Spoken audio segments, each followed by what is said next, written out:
All right, what's goody, country? What's goody? Pac was goody, old dirty. And yeah, man, couple of interesting things that are going on in the boxing world right now. Aside from the same old conversations we be having about the rabid factions of fanboys, came across an interesting read that pertains to something that I often talk about here on the channel. For the longest time, I was the only one talking about it. The consolidation. They're calling it a merger, but really it's a consolidation. It's really just Showtime being absorbed into Paramount Plus because in a nutshell, Americans have been cutting the cord. People don't watch TV as much as they used to, and it's changing the way that people watch stuff. They only pay for exactly what they want to see. So if you really only watch ESPN, the way things are now, that's really all that people pay for. It's not like before where you get a cable bundle and you have all these other channels and there's spillover. Those days are kind of over for now. And what's happening now is that Bob Backish and the people at Paramount, they basically want to roll Showtime into Paramount Plus and rebrand it, which is just a fancy way of saying they're trimming the fat. They're going to get rid of whatever doesn't work and focus on what works. And as that pertains to boxing, because this is a boxing channel, is that PBC's fights on Showtime likely make up less than 10% is an understatement. I would say less than 1% of their overall subscribers watch boxing. They have something like 27 million subscribers. And if you just do the numbers on the average set of TV ratings versus the number of subscribers, you get a rough number, a percentile of what that essentially means overall due to their subscribership. And how that breaks down is that basically the average fight that goes down on PBC accounts for less than 1% of the overall subscribership. Less than 1%. That's saying that less than 1% of people subscribed to Showtime are there for boxing. So obviously it can't rank that high in their priority list when they're a story-based network. They're not a sports streaming app. They're not necessarily competing with an ESPN, even though people think that they are, but they're not. They're not competing with an ESPN. They're not competing with a DAZN either. And this is a conversation that we've had many times, that if you're subscribed to DAZN, you're there for sports because it's a sports streaming app. It's not just the boxing app. It's not the Eddie Hearn app. It's a sports app, and it has different sports. Very recently, they acquired the rights to AEW, that wrestling federation, and that's going to bring them more subscribers, that in and of itself, because it's a sports app. And you can't compete with a sports app by occasionally showing PBC shows every so often, especially when they're barely getting watched, which is what makes a lot of the arguments that people have on Twitter, on YouTube, on Facebook about this stuff. It's a redundancy, and it's a redundancy because the people arguing, they don't actually know what the fuck they're talking about, and they don't know how any of this works. That Showtime is not a sports streaming app. It's more or less a story-based platform. The bulk of their subscribers are there for story-based programming, shows, dramas, movies. They're not actually there for sports, and that's what the numbers represent.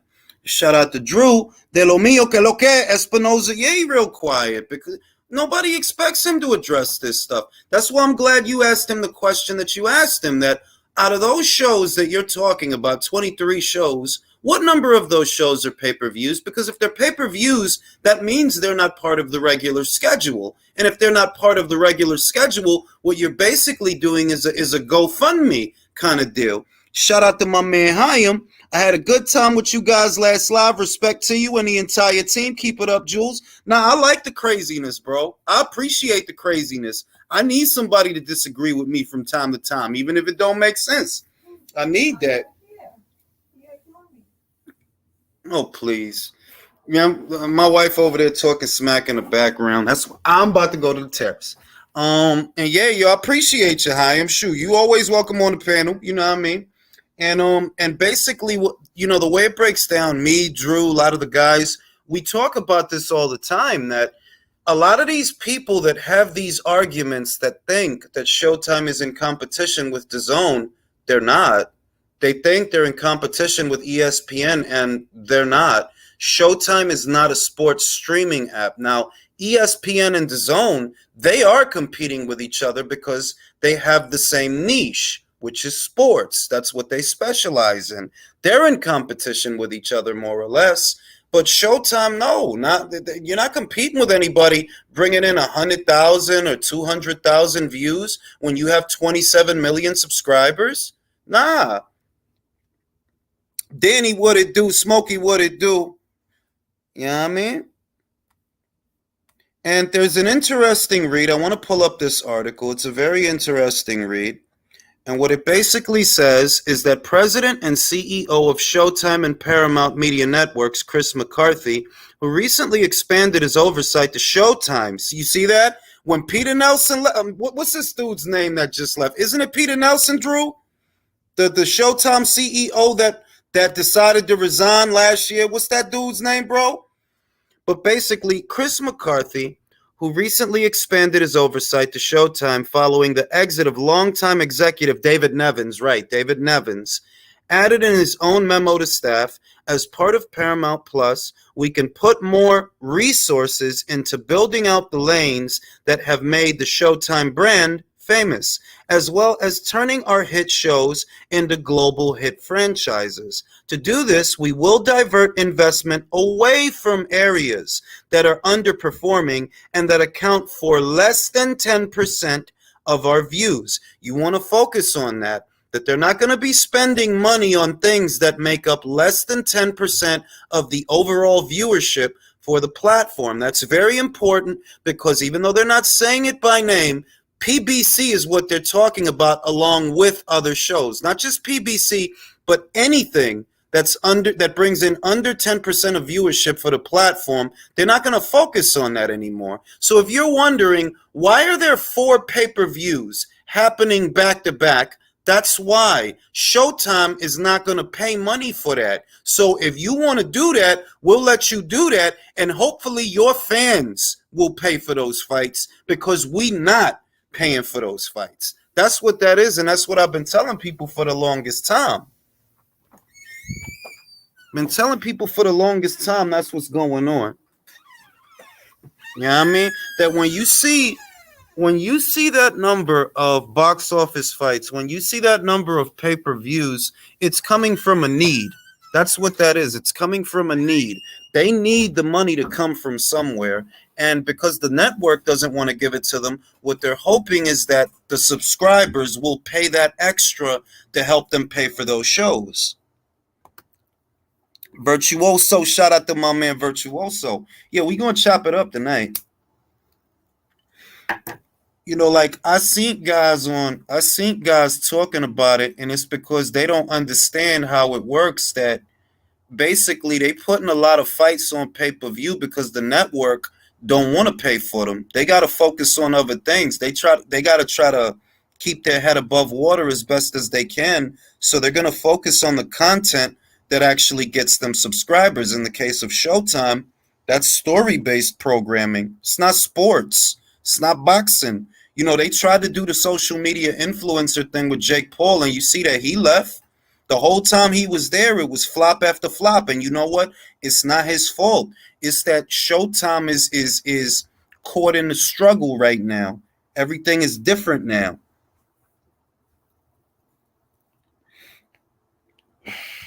You know what I mean? And that's what's going on.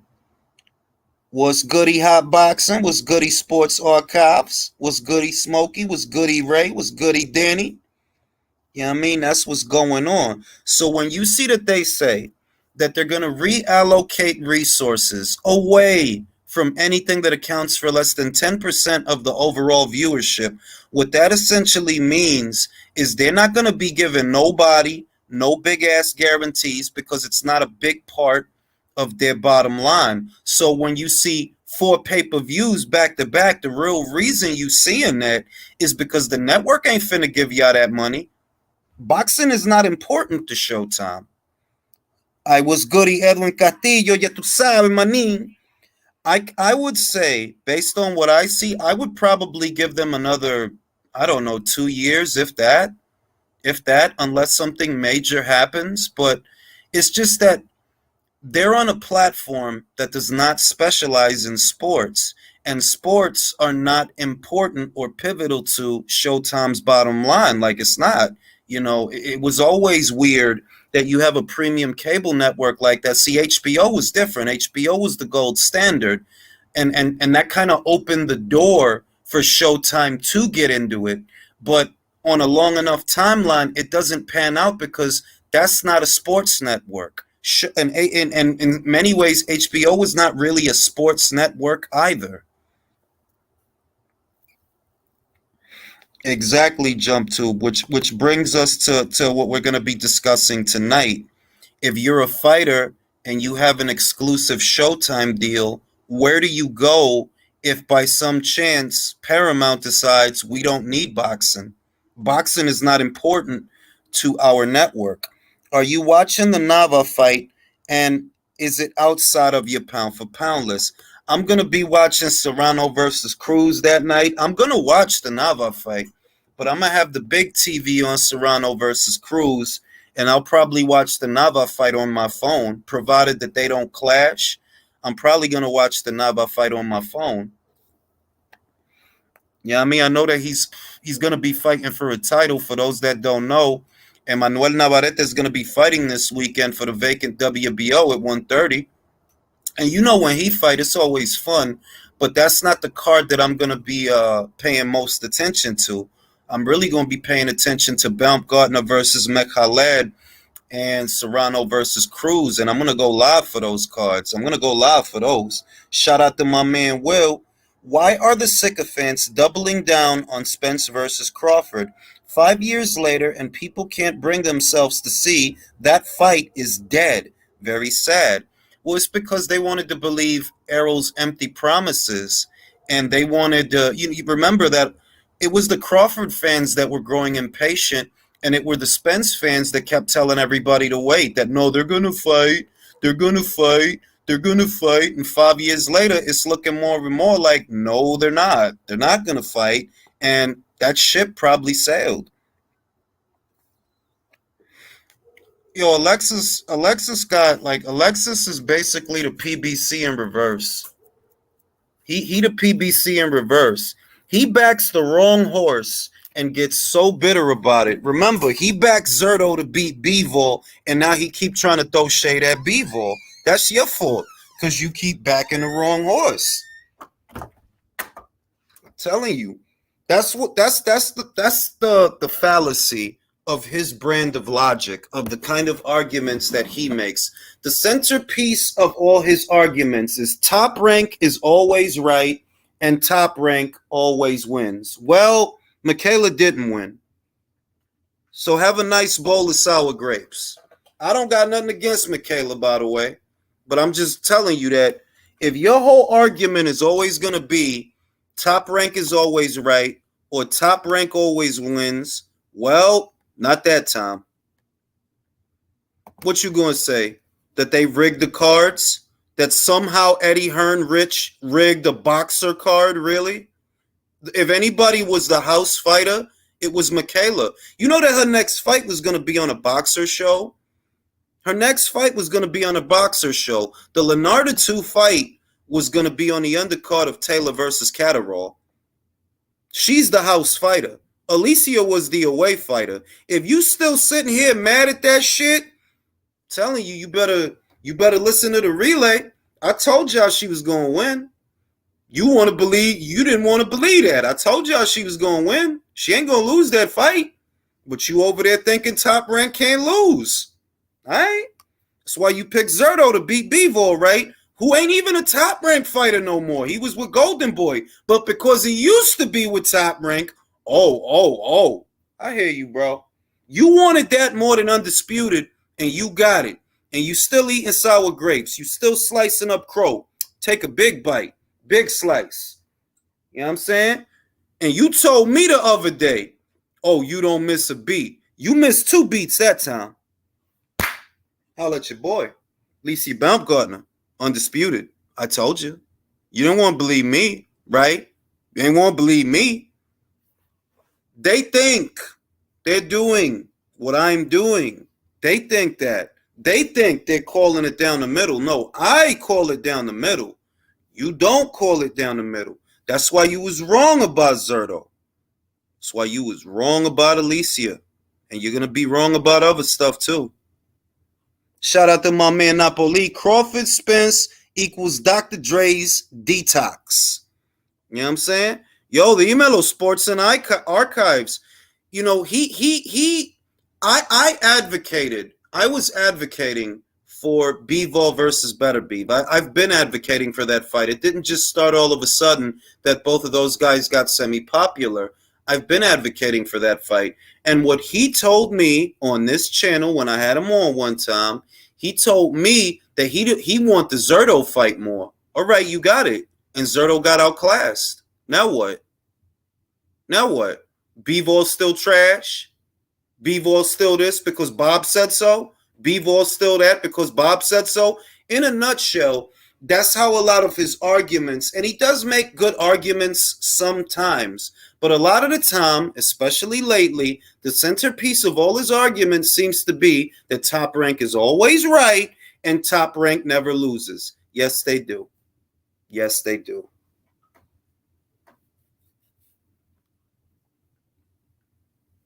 Now I'm going to open up the chat to the panel, and we're going to get it cracking in here. And please, ladies and germs, I've been getting a lot of complaints about this. Y'all need to stop talking over each other. I get a lot of complaints about that. And what people are telling me is limit the number of people on the panel. I don't want to do that because I like letting everybody get a word in, but not at the same time. So please, stop talking over each other. I'm about to go look. I don't know why he hating on Alicia. Why? Because she beat Michaela and he can't do nothing about it?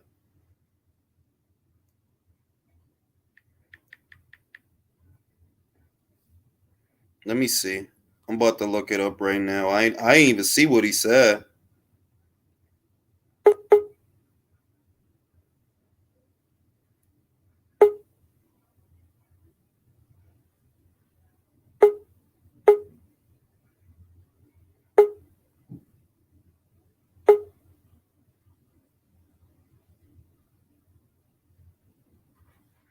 I ain't really see what he said, to be real.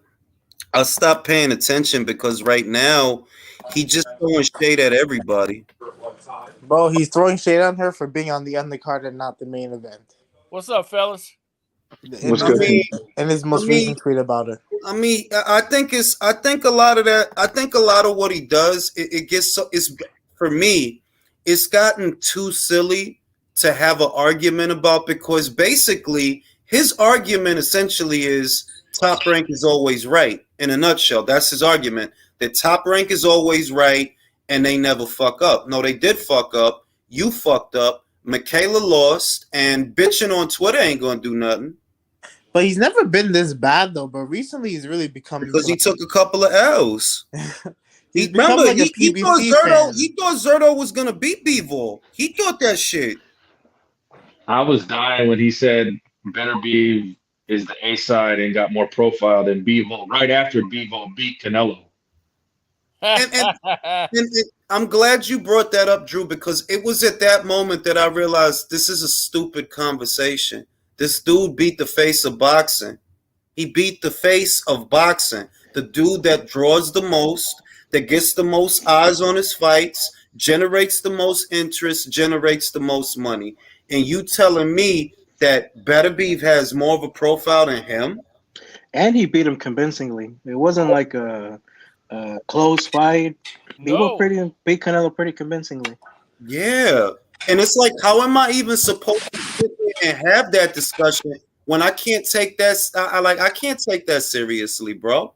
Look, I like Better Beef, but he just fought Joe Smith. If y'all don't believe me, look up the numbers. Just look them up. Look up the numbers for Smith versus Better Beef.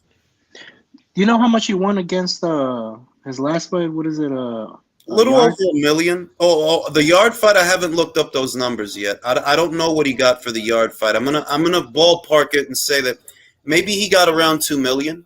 maybe. Yeah, I'm pretty sure it was a little more than the Smith fight.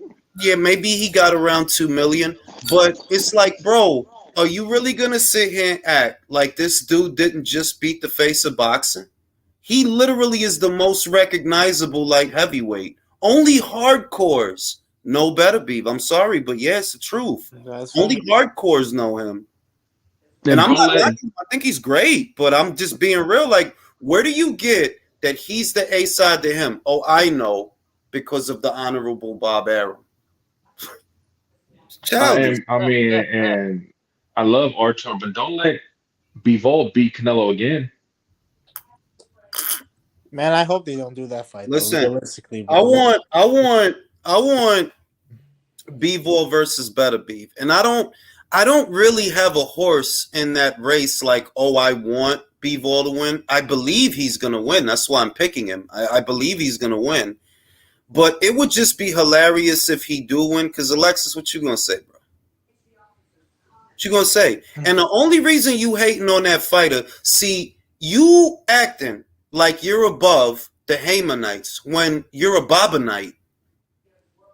You're not above the Haymanites. You doing what they doing. You just doing it for Bob Arum, which makes you or makes your logic as flawed as theirs. They think Al Heyman can't do no wrong. You think Bob Arum can't do no wrong. Now let me ask you this, Jules. Based on Ramadan and how long Artur takes between fights, are you mad if Bivol takes a stay busy fight to not be inactive for 9 months? No, I mean, I wouldn't be mad if he squeezes in a fight like, say, March, April. Yeah, because realistically, what, June, July? And then he comes back, say, August, late July or August. See, I'm holding out hope that Carl Moretti and Todd do both realize, bro, we not going to turn Artur into no superstar. We not. Like, we had him for 5 years. He not going to be no superstar. So the best thing that we could do for him and the best fight that we can make is the Bivol fight. That's the best fight we can make. So let's get up with Eddie and let's work it out. You know, you can have the U.S. rights and the Canada rights. He can have the U.K. rights and all the other places that the zone, you know, shows fights and shit. And get the job done, bro. Don't be like that, wasting everybody's time with this Callum Smith shit. Like, that dude is 38 going on 39, bro. Julio, Motherfucker man. ain't got time to be doing. He gonna go through another camp, get another injury. Like, bro, that dude 38. You really don't have the time. That's for sure. Shout out to my man Malachi. What's goody, Malachi? Hey, what's up, Jules? Ain't shit, different day, you know. And you know, I wanted to go live because Drew tagged me to this story, which goes back to something that we often talk about here on the channel, and that's the changing viewer experience in America. I'm gonna be real. I think we was ahead of this before a lot of people, because I don't know any other content creators that was really talking about this for as long as I was talking about it. That Showtime's numbers have gone down every single year, and you better believe that that's going to have an effect on their boxing, because they're not a sports network. You know, Right. They're not obligated to show that shit. And if the numbers keep going down, it's going to get to a point to where the people that's above Stephen Espinoza is going to start to ask themselves, why we paying for this shit? We don't get subscribers off this shit. We don't get eyes off this shit. Drew, the floor is yours. Well, what I think's happening, just remember, because back in August, it was they had that investor call, and they're like, "Oh yeah, we're gonna merge this end of quarter 3, 23." The problem is now the financials are gonna come out in about 2.5 weeks, day after Valentine's Day. So they already know what's gonna happen. They know based on what's gonna happen, that the stock price is gonna go down a little bit. Mm-hmm. So they're just accelerating the process, and people don't understand that. When you have content, because I work in that business too, when you have content and your content, if I'm giving, say, 30 million of Showtime to the sports department, I'm giving Espinosa 30 million to give to PBC, and I'm breaking even maybe just to be generous, that's not a ROI that I want. That's not a return on my investment. because I'm spending all that money, $30 million, and I'm only getting 30 back. I could put 30 million into the creator of those shows 1923, Taylor Sheridan, Yellowstone. I can give him another 30 million, and I can get back 75 because his shows are hits, and then advertisers are going to buy fucking ads for his shows. Exactly. Well, on top of it, there's no motivation there for Paramount to want to keep them when they're doing that badly. You know? Exactly. And Jules points to that phrase right there. If you're not even getting 10% of views from Showtime subscribers, that money's going somewhere else. And it's already happened. They have to try to compete. You know, obviously with Paramount, and correct me if I'm wrong, but I feel like Paramount is trying to compete with Prime. Am I right to assume that? Yes, that's one of their competitors. So is Disney Plus. So is Apple TV. Oh, it's all those groups. But what Jules, you know what the number one scripted cable TV show is right now? Which is it? It's on Paramount Network, Yellowstone. That whole Yellowstone franchise in 1922, those are some of the highest rated scripted shows right now. So they know what they're doing in that avenue. The only thing valuable for them is sports right now, and domestically is their relationship with the NFL. But and that being said, you got to look at PBC's numbers. I look at their numbers the last 3 or 4 years, because for me it tells the story. That if I'm Bob Backish and I'm all those guys, McCarthy, Backish, all those guys, I'm like, yo, cut that shit. We don't need that shit, bro, at all. We could put something else right there, bro, honestly. Or we can acquire the rights to something else and put it there. But we don't need that shit, and we are not a sports network. Let them guys go to ESPN, or let them guys go. Like, that old Showtime, the Showtime of before is gone. You don't need Stefan Espinoza. You don't need the PBC. And I'm not saying that to knock them. I'm being real with you. That's probably what them guys is thinking. Like, yo, what we got going on between the hours of 10 and 12 or 10 and 1? What we got in that slot? PBC. And what does that normally bring us, on a Saturday night? And they're going to look at that and be like, nah, we don't need this bullshit. Whatever we spending on that, kill that shit. Because we don't need they're like this. I can get more ratings with reruns of Marissa Tomei's Fine Ass and My Cousin Vinny. I'm telling you, you could play classic movies at that time and get more ratings than a PBC fight. Because you're talking about at what, 120,000 views, 200,000 if you lucky. You know what I mean? Charlo's shit last year was a goddamn miracle that he brought in that viewership. That was a miracle, because they normally don't get ratings like that anymore. He got like 800,000, which is amazing for them. But that was the only time he fought. The only time he fought that. To Alexis's credit, Bob Arum said back in 2020 that Showtime isn't good for boxing because they're not really a sports network. So, well, not to Alexis's credit, that was said when Steve Kim asked the question on his podcast. I'm gonna say, listen. I'm gonna say, wait. Let me say this, because I'm going to take my credit. I've been saying that when HBO left, because HBO and Showtime are both premium cable networks that are not necessarily sports networks. And the feeling always was, Jesus Christ, if HBO, the gold standard, has left boxing, who's to say that Showtime won't follow them? Mm-hmm. Yeah, they were just lucky that they still had Floyd, and that was it. But he's gone, and nobody else has done what he's done anymore. There's no other headlining star that just can take away like the same level of fame and fortune that Mayweather garnered when he was with Al Heyman. And Drew, you called this shit out years ago, man. Like you a fucking hipster, PBC hater. Like you called this shit out when it was unpopular. No, I got to give credit to my boy Jason. He called this shit out. It'd be 10 years ago to the day when Oscar didn't show up to the Canelo Floyd fight. He's like, Oscar, Heyman's running you for a scam, bro. It's on YouTube. His videos are on YouTube, and it's not that I'm a PBC hater. I got Paramount Plus stock, and as a shareholder, like, bro, I want my shit. Like I'm not no Warren Buffett, but Warren Buffett's one of the majority shareholders in Paramount Plus. He's looking at this shit like, bro, clean this fucking shit up. I want to make some money. For real, basically. And who's he? And where's he from, Jules? And who does he talk to? Shit, I don't know. Shit. Omaha. He's from Omaha. Terrence He's from Crawford. Omaha. You We talking about took a guy named Terrence Terrence Crawford. Crawford? Let Yeah, me go to Coach. him and Crawford are buddies.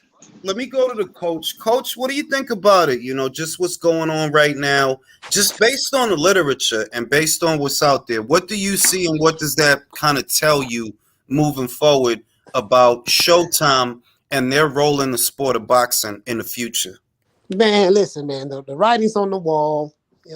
People like yourself and others on the panel probably been saying it for years. I didn't see it myself. I'm not going to lie. I didn't see it. I'm seeing it now, probably over the past maybe 6 months.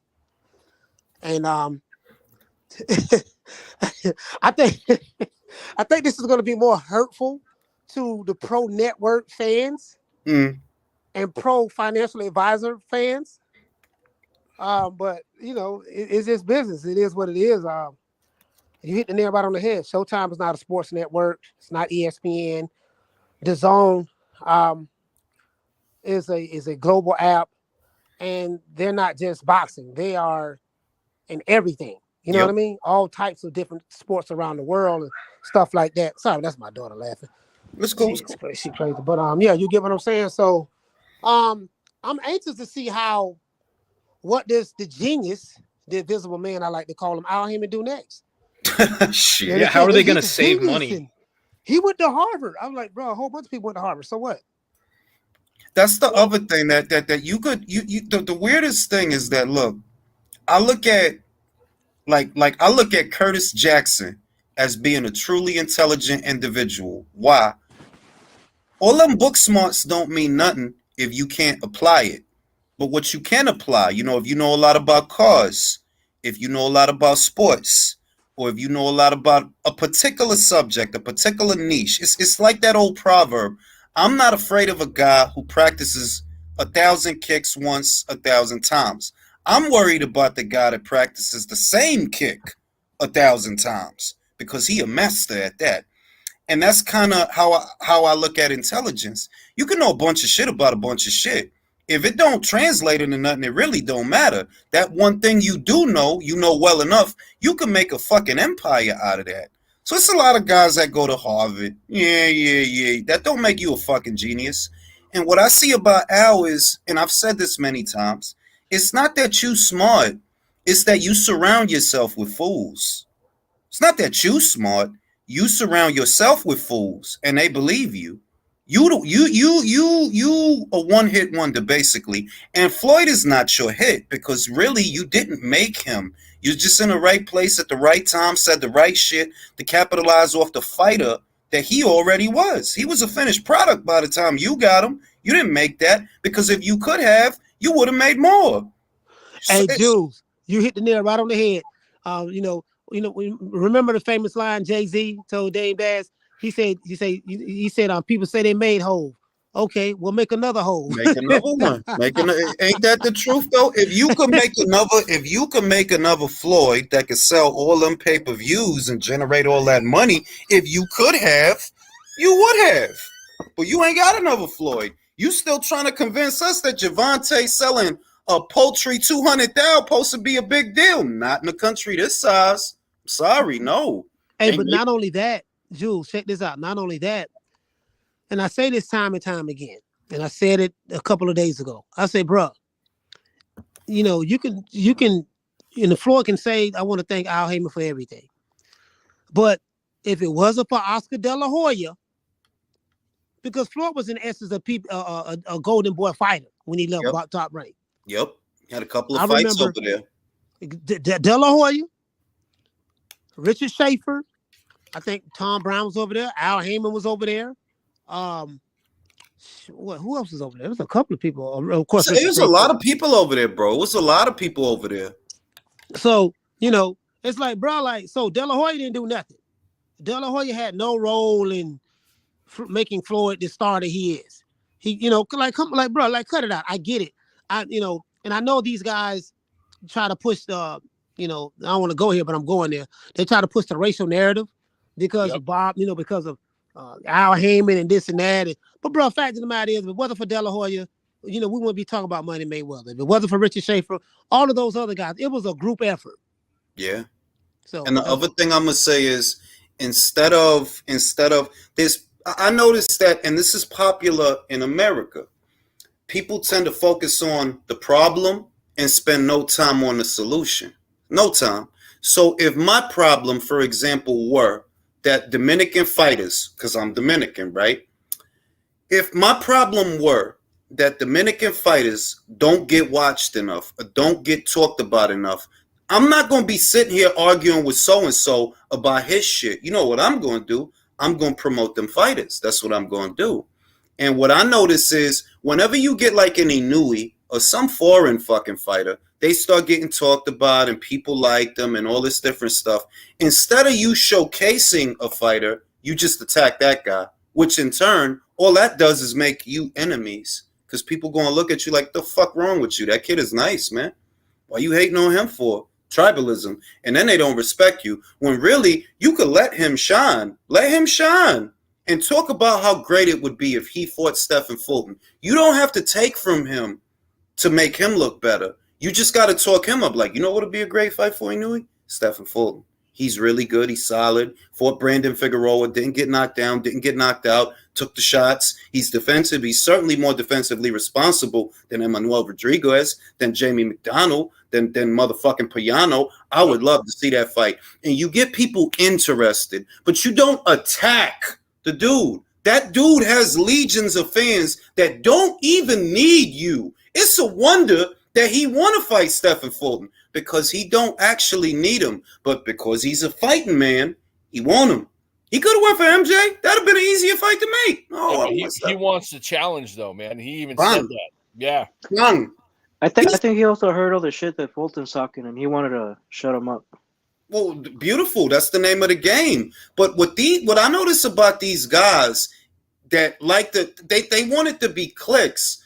Fuck clicks. Boxing needs a legion to carry that shit, and creating division don't do that. You know what I mean? We all want to see these fights. The weirdest thing about these guys is they're mad at people like me, and I want to see the same fight that you claim you want to see.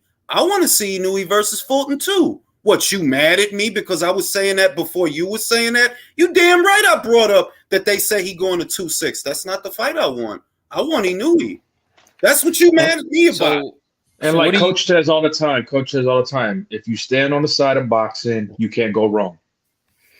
Right. So what do you guys forecast what's going to happen over the next maybe year or two with this news? Like, do you guys think that PBC and Showtime are going to be losing fighters and maybe they'll, basically do what they're doing now and have a very pay-per-view heavy schedule? Or I don't know. Are they going to fire Al Bernstein to replace him with Ego? Like, what's going to happen here? I mean, I feel like we're already getting a piece of that. You'll notice that Tony Harrison is going to Australia.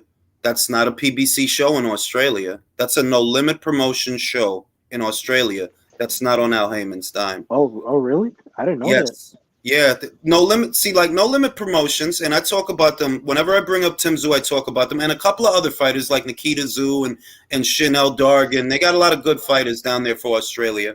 They're a well-to-do promotional outfit down there. That they do well. They do good for themselves based on them being a local outfit, and that's their show. That's not Al Heyman's show. That's their show that Tony's going to be fighting on. The only role of PBC in that is that the American broadcast rights will go to Showtime. But other than that, it's not Al's show. It's not even Al's party. You're not the lead nothing, bro. You basically outsourcing a fighter. That's it. Because you probably don't have nothing for him to do anyway. In regards to PBC and Showtime, the empire is crumbling. If you think about how that breaks down, I'm glad you said that, Country. If you look at how that breaks down, that entire show is not happening on Al Heyman's dime. It's not. It's not happening on Showtime's dime. No Limit Promotions is paying for all of that. That they're the ones, and it's not like they needed Showtime to help. They actually don't. They were doing great with Tim Tszyu in the middle of the pandemic. 14,000 people there, 10,000 people there. They are all right. Tim Tszyu sells pay-per-views in Australia, not millions, but he does all right for himself. He's always done all right for himself. So they don't actually need Showtime. But what you want to notice is that none of that is happening on Al Heyman's dime.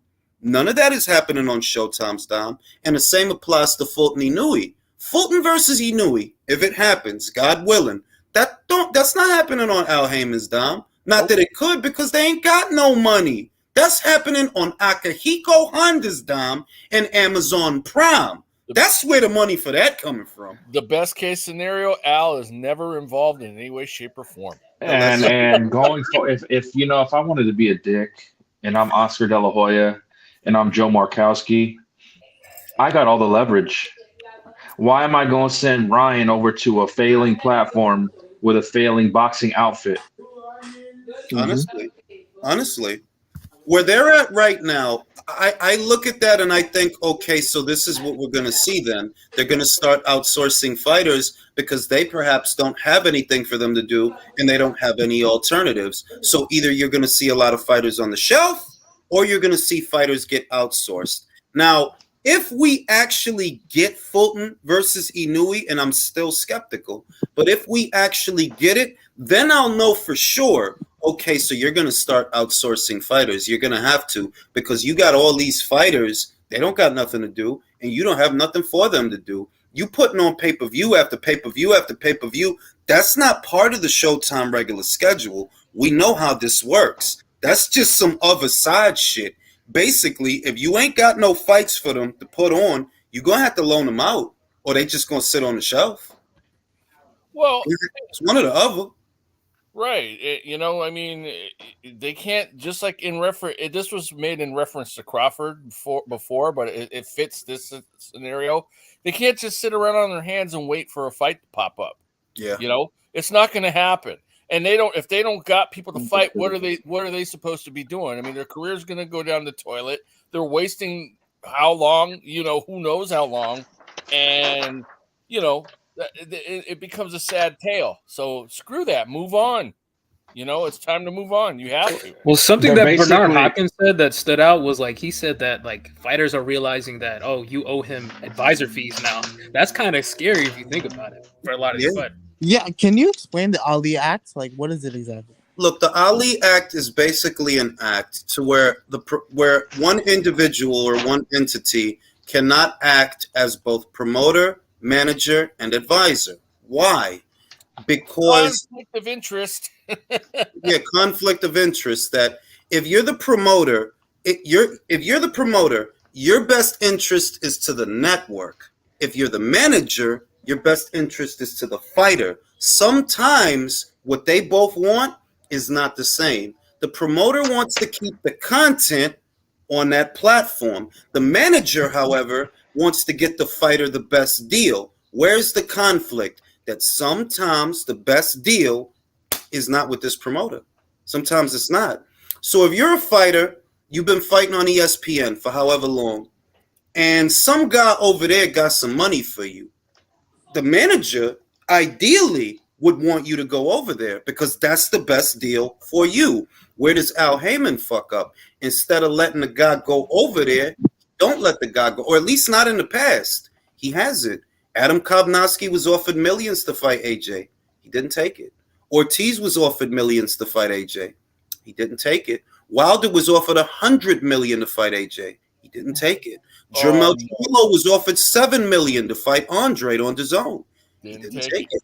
Javante was offered $7 to $8 million to fight Tevin Farmer. He didn't take it. Like a bunch of dummies. Now, further that, what B-Hop's saying is these fighters realize they're in a 360 deal.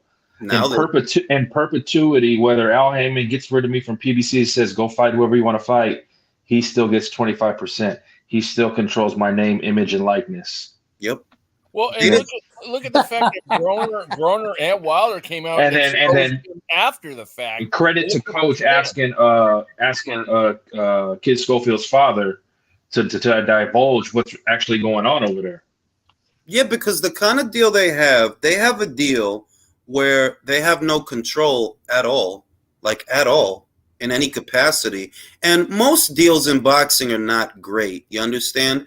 But those deals that those guys have, they really are peculiar. These long, you see a matchroom fighter might have a 3-fight deal, 3-fight deal.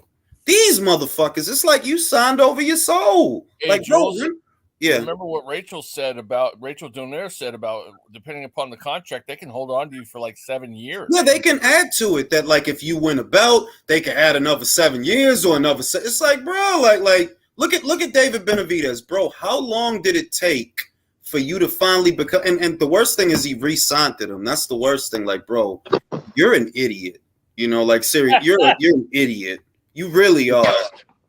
It's nothing but counterproductive. But Jules, I just want to make an announcement real quick. Just want to find the time to say this real quick. So yeah, man. Today on Twitter, man, I go check some of my favorite content creators on Twitter, sharing boxing scene Twitter links, right? And then so they're unavailable. I'm thinking, oh man, Twitter must be glitching out. And so when I check the page, man, can you full screen me real quick? Mm-hmm. I'm go to you right now. Hold up. Where you at? All right, right here. So yeah, man. I'm proud to say that boxingscene.com Twitter page has blocked me. And FDR just quoted and saying that, you know what? They are unanimous in their hatred, and I welcome it. Ever since 2016, man, I've seen them grow, but they're not legit, bro.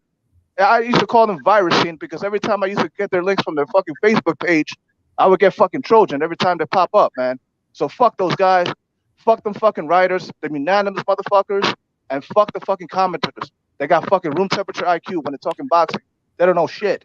I don't know what you told them people, bro, that they blocked you. I really don't. Bro, it was just a mere fucking days after, I guess, me and Drew and you guys were talking about, well, these guys are bought off by Paramount Global. Mm-hmm. And me calling them, I guess I feel like I'm Paramount Global's public enemy number one. So I'm feel proud right now, man. I'm going to get a round of applause. I noticed that they got a lot of heat. I noticed that they got a lot of heat about 3 weeks ago when they published those numbers. I think it was for Gervonta Davis, 225,000 or whatever. But there was no author. You know, there wasn't a Manu Cacopian or Jake Donovan. There was no author in the article. Now, obviously, they never tell you who their sources are, which is a given. But the fact that they wouldn't even tell you who wrote the article, like, bro, who article is this? Whose story is this? It just says staff. And I noticed that after that, a lot of people started coming at him like, bro, what y'all doing? Like, what is y'all doing over there? Y'all boxing scene or propaganda scene? And ever since that, which was like 3 weeks ago, when those Davis numbers first came out, not Rick's number, after that, like a week later, when they came out with that story, a lot of people was on their neck because it's like, yo, it looked like the shit y'all write is just like propaganda. Like, it looked like it's propaganda because how you gonna have a story with no offer? I guess I don't have to depend on the big numbers, man. Nobody wanted to put their name on it. I'm waiting for Manute to talk about this new news from Paramount.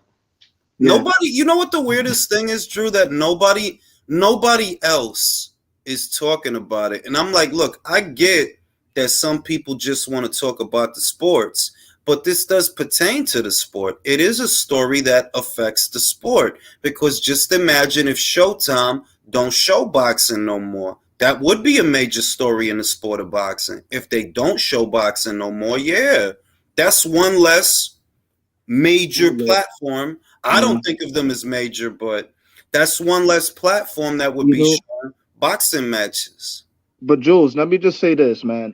It's never too late for Showtime to quote unquote diversify their content as far as boxing, because back in the 80s and 90s, right? Showtime and HBO didn't have no problem going a la carte with as far as, putting whatever fighters on their platform, regardless of fucking promotional boundaries. They don't have the money. It is too late. I'm telling you right now, it's too late. Like, it's too late. They can't. I mean, I won't shed a tear. They don't have the money for nothing. So really what it's about right now, forget about Showtime. It's really about what can be done to save the PBC, and is it even worth saving? It doesn't look solvable. Of course not. Wait, Jules, quick question. So, when you think about Showtime and the PBC, a lot of people look at it as like they're partners, they're joint at the hip. But is it the responsibility of the network, Showtime, which is their parent company, is Paramount? Do they look at it like we have to save the PBC? They really have no allegiance aligns to them in that degree, right? Or I'll put it to you this way. The relationship has been somewhat symbiotic in the sense that Showtime Sports, right, which is Stefan Espinosa's branch of it, it's basically been PBC fights, a little bit of Bellator, one or two Jake Paul fights, but it has primarily relied upon Al Heyman's PBC. That's what's been consistent because, Drew, you'll remember, Bellator used to be on Showtime for a little while. And you know, they tried to get down with the influencer wave, but it didn't pan out. And what survived all of that, what's been there, which has been the anchor of Showtime Sports, has been PBC. But the truth is that Showtime, the platform, Showtime, the network, does not need PBC. Showtime Sports, if they got rid of PBC tomorrow, in other words, there would be no other Showtime Sports. That's all. They would only. The only thing they have, what gets more ratings than anything on their sports is their NFL programming on Showtime. They still do that NFL show with like Phil Simms and those guys. Yeah, but they have no coach. They don't have no priority to keep them afloat. Once David Nevins left, which is the former CEO of Showtime, once he left, who promoted Espinosa, you got the new suits from Paramount coming in auditing the books. And those guys are also Bob Backish went to Columbia. He's another Ivy League like Al Heyman. So you got those guys coming in like, no, our loyalty is to, we got Warren Buffett over here breathing down our neck as the majority shareholder now. So we need to fucking figure out what we're going to do, or else we're all going to be out of a job come when Sherry Redstone, the primary owner, and the board meet to like, what the fuck you guys doing over here? Yeah, because basically what's going on, the way it breaks down, let's say that Showtime decided that, okay, we're done with sports. That would make PBC orphans, right? Now, that means that Al Heyman still has contracts on these guys, though. It's not like PBC is destroyed henceforth if Showtime were dissolved or if they stopped showing boxing. The question would then become, where does PBC go from here? Because those contracts are still active, with or without Showtime being involved. Where would PBC go? Would they go to, I don't know, Fight TV? Would they go to DAZN? I don't think they would go to ESPN, because if they did, they would have to bow to Bob Arum. I don't think for a second they're going to do that. Like, if you want to show boxing on ESPN, you must go through Bob. Eye of the Tiger management, Yvonne Michelle, they all have to go through Bob.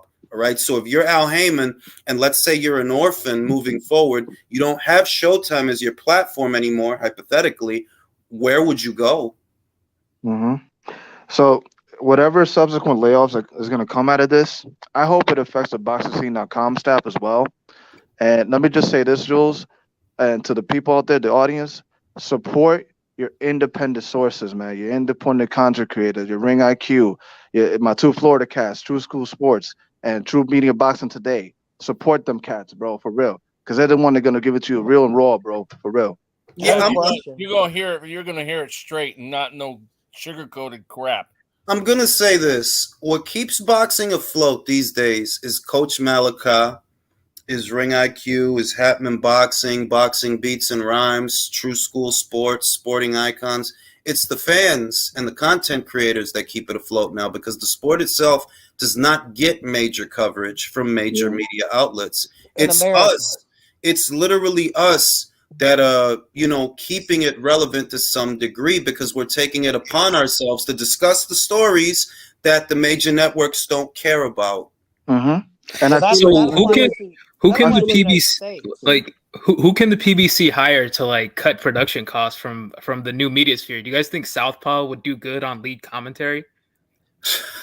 Come on, bro. Those guys are too rough. Those guys are too rough. They don't have the acumen or the understanding of how you can act on a worldwide audience. That would be hilarious. Like if they get so cheap. Real quick. We got Villain in here. I've been wanting to hear Villain's take. I haven't heard from him with all this fiasco.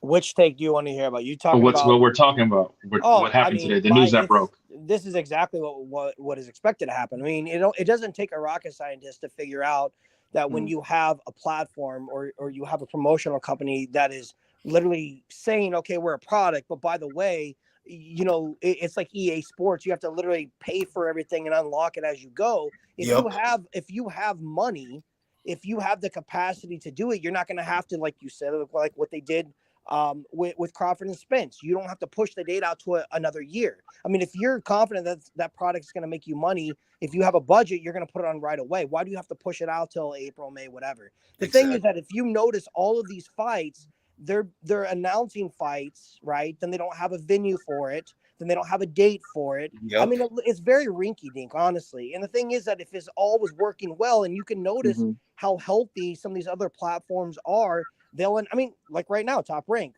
will say, okay, we're going to put a card here. This is the date. Here's the undercard. They do it and they roll it out in a very timely and normal manner. When you have a product where they're literally saying to you, we don't know, where it's going to be at or who's the fight's going to be or how it's going to be, you can just tell that it's not being well ran. And unfortunately, it's dying. I hate to say it. It's a dying product. No, but listen, this is the other thing that doesn't get said enough. If the PBC were delivering in all the ways that these very strange people on the internet, if it were delivering in all the ways that they pretend it is, then Fox would have renewed the deal. But they didn't renew the fucking deal, did they? No. Why do you think that is? Because of how great the fucking numbers were? No. A lot of this is common sense shit. A lot of it. Just want to respond to Villain. It's funny that you mentioned EA because much like PBC, they do flood the market with a nuisance because the way they treat the DLCs is just like the pay-per-view. They kind of saturate the market and nobody wants to buy that shit. Let me read some of these super chats. Christian Mabili versus Carlos Gongora, March 23rd. What is your take on that matchup? I want to watch 2-3 Gongora fights and 2-3 Mabili fights in sequence, and then I'll tell you what I think about it. But I love the fight itself. The fight is like, I feel like somebody's getting knocked the fuck out in that fight. Yeah, it could be. It very well could be. Don Juan says, what it do, Jules and panel. Nice to see the coach up here. Keep up the great work, fellas. I appreciate you, Don. I appreciate you. No, I saw another super chat somewhere down here. I don't want to miss anybody. I appreciate you, D. You didn't have to do that, but you did it, and I appreciate it. The easiest way that you have to look at either the Showtime product, PBC product, however you want to look at the conglomerate is, imagine your own bank account, right? If you have a healthy bank account, you have all your money laid out, you're going to pay your bills, you're going to pay your mortgage, you're going to pay your rent, you're going to have money for your food, etc. When things are not going well, what do you have to do? You have to start pushing things back, right? You have to start borrowing over here. It just becomes a very, very chaotic situation. That is exactly, just take that attitude and now put it over there on that platform, or you put it on Fox, you put it on Showtime.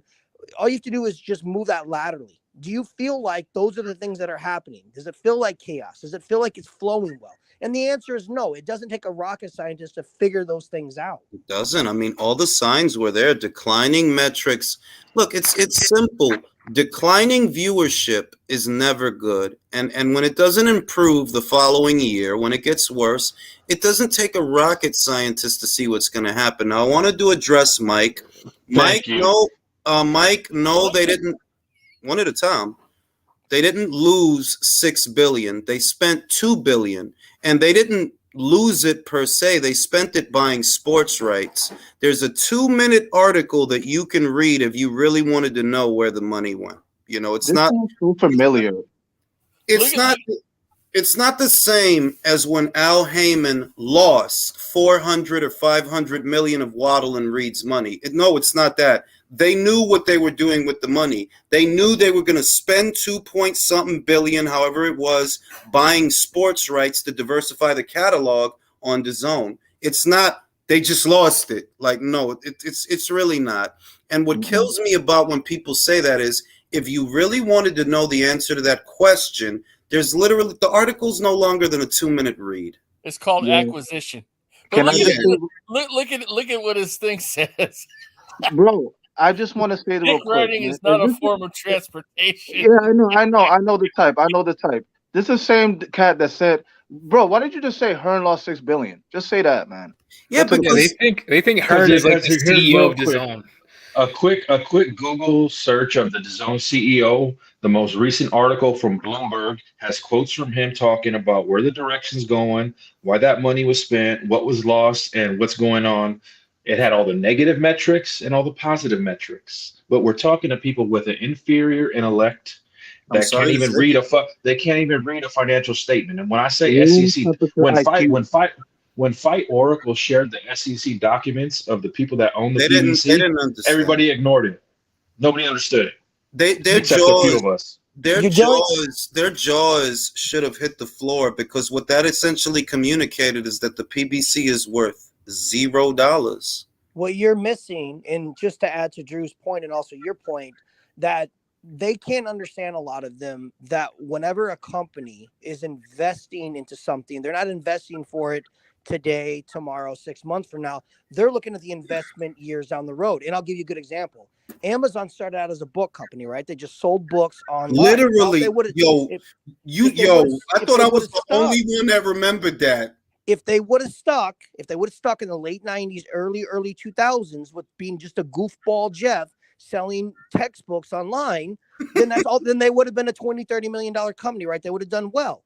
Instead, what do? They started investing tons of money in other different things, right? And they lost money, lost lots of money. Investors lost money because they could see the path was way down the line. Now, today, we all know Amazon's one of the biggest companies in the whole entire world. These guys don't seem to understand that acquisition, kind of like what Country just said, in looking for the long future. Investing now is a loss, but in the future, it likely will be a huge gain. Yeah, Yeah. because they go off of you know what they go off of? They go off of Leonard Ellerby, and they go off of Bob Arum, who basically told them Eddie Hearn lost billions, and they just go with it without thinking about it. They just go with it. And it's like, bro, you can look at the fights that he put on, and you don't even need to be great at math. You really don't. You can look at the fights that he put on and realize, there's not $1 billion there to lose. What the fuck are you talking about? And there are plenty of articles detailing where the money went. They went to the sports rights, the leagues like Bundesliga and all these other shits. I've done videos on them. That the money that they lost was an investment, not, oh yeah, they just fucked off some money like Al fucked off Waddle and Reed's money. No, it's not the same thing. They invested in something to diversify their catalog of content for their platform. But they're literally telling you this is where the money went. And you still believe in shit that Leonard Ellerby said. So it's like, when you acquire something like that, how could you not, like, as long as you know what you're doing, how could you not gain it back in the future and huge, You know what, Country, you know what this shit is like? It's like if I buy a pay-per-view, right? Let's say I buy a pay-per-view. If I buy a pay-per-view, it'll cost me $80, right? $80, I spent it. And let's call that a loss in that moment. But when I go live and I watch the pay-per-view, I get the 80 back and then some. It really is that simple. You're investing in the future. That's what you're doing. You're just doing it with billions of dollars. They're all the same. That's the relationship that you got to pay to play. And you can't tell guys that you know what I mean, that you got like a chirp phone or a Metro PCS phone. You trying to understand shit that is way beyond you. You trying to sit here and have conversation, and you would understand this shit at minimum if you would have had it of your household. You would at least understand that shit. They're like, yo, ain't nothing free, bro. Right. Maybe your problem is. And to piggyback, go ahead, Coach. Go ahead. No, what I was saying was, what you guys see, this is the problem with everybody on the panel is failing to realize, including Jules. When you're dealing with dudes who smoke Nick Sachs or Reggie every day, they don't comprehend drinking up all the kids' juicy juice, eating all the cereal, Killed the Kool-Aid. Yeah, so eating all the pig feet. These are the same people that saying sign the contract, 60-40, 70-30, 80-20, take whatever we give you. You're trying to make sense out of nonsense. I told you these guys are very, very low IQs. They're not the sharpest butter knives in the kitchen drawer. I mean, honestly, because I'm looking at it like it's like it's a 2-minute article. I could understand if it was one of those long drug out shits, but it's literally there in a sentence. In one sentence, they tell you where the money went. And no, it wasn't boxing. Like, why do you keep thinking they blew $1 billion on boxing? Like, are you really that stupid? And to piggyback off that, if it was that bad, Amazon wouldn't have like, look, we're gonna go a distribution deal with you guys. They If just the look. zone didn't know what they was doing, I No, didn't they see nobody Just got reporting on that. they just got that AEW shit. And bear in mind, I don't really watch wrestling. I used to watch it when I was a Oh, kid, they but I don't acquired watch it that now. too? You lying? You used to watch Trish Stratus. Stop it. But they used to watch Trish Stratus. I used to want to nut right on her back. I'm not gonna lie about that. I'm not gonna apologize for that neither. But what I'm saying is They acquired AEW too. they acquired AEW, bro. Who Wait, for acquired real? AEW? Wow, The they're going head Zone. up with Vince, The man. Zone The has Zone. AEW? And you know, there's no money in wrestling Wait, whatsoever. I thought Warner. I thought the Warner Group did that. No. It was the Zone. I saw it the other day. Wow. Okay. There was an That's- argument that I heard today whose name will not be revealed because I don't want to give him any post or any credit, but he was saying basically that Terrence Crawford was now ducking Bud, or Bud was ducking Spence because now he wants to go over and he wants to go to the quote unquote, an easy side of the street yet again and sign potentially with Golden Boy. Oscar. Yeah, with Golden Boy. And I just thought to myself, what he was really regurgitating is that all these fights are at 154, all these fights are at 147 if you just sign the contract. And what I don't understand is are you just going to be willing to sign anything? Are you willing to sell your soul? Are you willing to give away your rights? Are you willing to make no money just so you can get these fights? You understand how stupid that sounds? Yeah, it's What kind of ridiculous. moron would make the decision? Villain. So dumb. These is the guys that in the 90s and the early 2000s would get a record deal and get a cash advance and think that's their money. These is those guys. You get that cash advance from the record label for your studio time and your music video and your wardrobe, and you thinking that's your money. You on your block and showing everybody all your nice shit or whatever. You think you fly. You fronting like you got money. Like most people don't. We didn't know it then when we were young that all these rappers is broke. And if they ain't broke now, they about to be. The record label is raping you. That's what they gonna do. You could sell magic beans to a PBC fan. By the way they talk about business, like they literally because the guy he kind of like leaned into it earlier, but like they literally think Eddie Hearn is like the president of the Zone or some shit. He ain't even a COO. And Ness was cooking him on whoever that was on the Boxing Voice today. That shit was had me dying. Ness, these guys that be talking this shit, man, they be on the chopping block every morning in the fucking Boxing Voice, man. Shout out to Ness. Shout out to Ness. But really though, like being stupid is not cool. Like you really think Eddie Hearn is in control of the Zone, bro? You really think that? You gotta imagine like you're dealing with guys. Zone. You're dealing with guys that think that Al. I mean, and likely is Al Heyman's running a whole entire promotional company, so of course they think the same thing. Well, Al Heyman is the silent face and voice of PBC, so we just got to assume that Eddie's the same way. They forget how big these companies. They can't imagine the levels of money and layers of people there are in these things. Yeah, it's just dumb guy logic. Like they have no conception of the fact that DAZN is literally just a distributor. They're not the promoter, you fucking dummy. Motherfuckers really thought. I think that there's people out there that still think that the Zone is the Matchroom app. I'm like, and download Matchroom for real.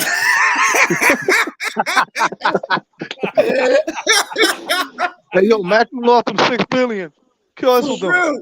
For real, sometimes I try to give everybody the benefit of the doubt. I don't want to just profile or nothing like that. Like I give everybody the benefit of the doubt. And I'm like, you can't. I don't, bro. But I just be thinking like, you really can't be that dumb because even when I was a young man, I had more foresight than that. And I don't come from money, bro. I'm telling you, if you that dumb, it's not because of nothing else. It's just that you dumb. Your mommy was dumb, or your daddy was dumb, or both of them were dumb, and now you dumb. Because if you don't, none of this shit that we be talking about is algebraic equations, or trigonometry, or string theory. This is basic shit. They publish the ratings for Showtime's fights year after year, and I said year after year they're going down. The ratings keep going down. A long time ago, 500,000 was a bad number for Showtime. These days, they'd be lucky if they could hit that number on regular Showtime, the linear network. I remember in 2018, Laura versus Hurd was the least watched main event of any combat sport, the least watched. It brought in just under 500,000. Those same numbers today would be amazing for them because they seldom ever hit them. Seldom, close to 500,000. They seldom ever hit them. I watched from 2018 to 2019 to 2020. COVID really didn't make it better. 2020, the numbers just, they keep going down. And if you have a mild understanding of how television and media works, you'll know that, well, when the numbers are going down, that's bad. It's not good. That's bad. And what they'll say is, oh, well, everybody's numbers is down. Yeah, but this is a premium cable network. This is different. ESPN is sports. Their shit is sports. Their shit is not sports. So if it gets to a point that where you're not bringing nothing anymore, what do you think is going to happen? It gets eliminated. Yeah, they're selling the proverbial PlayStation. It gets eliminated. Yeah, I mean, I remember when the AOL Time Warner merger happened, and they dropped PBC. They dropped WCW like it was a fucking Dreamcast. That was like dumb. That's it. We're done with it. Like it's not really complicated. And then you got, see, what bothers me is that, look, if you really want to support the guys that you really like, stop stealing from them then. Because you can sit there on Twitter and say whatever the fuck you want. I know you ain't buying them fights. I know you not. I know you not. You sitting there complaining about all this bullshit. Meanwhile, you stealing. I know you're not buying them fights. I know you not. See, you can't say that to me because any fight, you can ask me. I can pull out the receipts from my email at the drop of a hat. All I got to do is put the name of the fight in the search bar. I pay for shit. So if you fuck with them guys, can you stop stealing from them then? Because that's what you doing. You stealing from them. You love spend so fucking much you stealing his fight. Give me a break, bro. You telling me you buying all these pay-per-views that be on Showtime. You telling me from March, April, May, June. You buying all of that. Come on, B. Who the fuck? I'm going to court too. Hey, Honestly, Jules. though, stealing a PBC fight is probably the smartest business they do in their daily lives. Hey, Jules, it's amazing you brought up Spence because I was saying this today. I say you have the entire internet, well, the land of Wakanda. Wakanda is so upset. Crawford took a photo op, whatever, picture with De La Hoya. Oh, God, yeah. And this is the craziest. Took a picture with De La Hoya and Bernard Hopkins. He was with Top Rank. You say he's with the wrong promoter.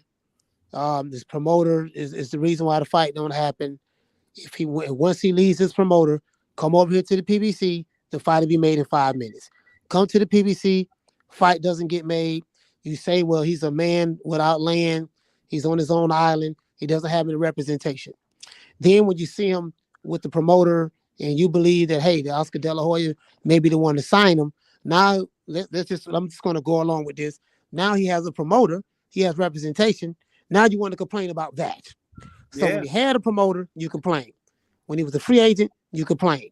Now it seems that he may get another promoter. You're still complaining. Coach, peep the shit, Coach, that Spence fight, if it even happened, is 4 months from now. It's 4 months. What the fuck do you want Crawford to do for the? And bear in mind that, all right, his next fight is in 4 months. When he will fight again after that, well, that's probably another 4 months, probably another 8 months. So it's like, so what you want Bud to do for the next 8 months, bro? I'm curious. What you want him to do for the rest of the year? What Arrow does. Do nothing. They want him to get older and rustier and not be someone that will actually compete in the ring. That's what they want. Mm-hmm. They want him to be like Errol, to waste away. Yeah. But didn't he just go to the promoter that finally signed a deal with Tank Davis and the PBC? He just went to the promoter that's finally signed a deal with the PBC, right? So exactly. All right, so now he's doing the right thing, and y'all still criticizing him? This is what I'm saying, that we at a point where there's no common sense in the arguments that are being made, because if nothing else, y'all already saw the same news that we saw, that Spence gonna fight Thurman in late May. Now you know he ain't gonna fight again right after that. You know he gonna have to take a break, at least a couple of months off. You know all this, like we know all this. So my thing is, what the fuck do you want the man to do then? What do you want the man to do? You mad that he fighting Rocha? Who the fuck else is he gonna fight? They want him to do what their favorite fighter does: go out, get drunk, and flip cars in between. That must be. They want him to like sit there and rot away, and then when he loses, they can all sit there and laugh and see. I told you Spence was gonna whoop his ass. That gotta, because I'm like, I'm looking at this shit. I'm like, yo, you so in love with the Thurman fight. You love the Thurman fight. You know that's what the arguments are now. They're all about how great the Thurman fight is. Awesome, bro. Whatever. But at minimum, you know that Spence and Crawford ain't next, right? So what would you have Crawford do for the next 4 to 8 months? Absolutely nothing. Jules. Well, you know something. Oh, go ahead. Oh. Sorry. Go ahead. No. I'm just like, yeah, and I'm agreeing with all of you guys. But okay, another thing. Errol Spence is fighting his mandatory. What's been mandated by the WBC, Keith Thurman, but he's fighting him at 154 pounds. That's the problem. So you don't have a problem with that. So if Crawford fights Rocha, he's fighting his mandatory. So how are you going to condone one guy fighting his WBC mandatory, but then condemn another guy for fighting his WBO mandatory? Make it make sense. The shit, and that's why I don't want to keep, like on Twitter, that, you know, they'll say, I'll say something about it. Somebody, I'm like, bro, I'm not going to argue with you. You don't make, at this point, it don't even make sense. Like, none of it makes sense. Like what we're saying right now. Go ahead, Country. I'm sorry. Oh, that's all right. Another thing, too, he made all those damn shirts talking about strap season with Bud's name on it, made all that money off his fans, and then he ain't fighting them. Now his fans ain't saying a damn word about that, and they're not going, because I'm telling you, and I said it yesterday, and it was brought to my attention that, oh my God, it's been in front of our faces the whole time. Spence fans is Dallas Cowboys fans. There's still over Cowboys fans, bro, that don't know. Whoa. I'm not everybody from Texas. Not everybody. Not every. But I'm just saying that you see the association, though, the delusion. You do see it. Don't say it. Yeah, you know the difference between me and every other Cowboys fans. First of all, I'm a Cowboys fan lifelong, but there's two things that differentiate me between other Cowboys fans. Number one is I recognize the fact, right, that we are the most annoying fan base in football. That's number one. We're delusional. Number two, we also will never accept the fact that our glory days are behind us and we haven't done anything in the future. I can accept it as a Cowboys fan because I live in reality. So I do understand why people hate Cowboys fans. As a Cowboys fan, I also too hate Cowboys fans.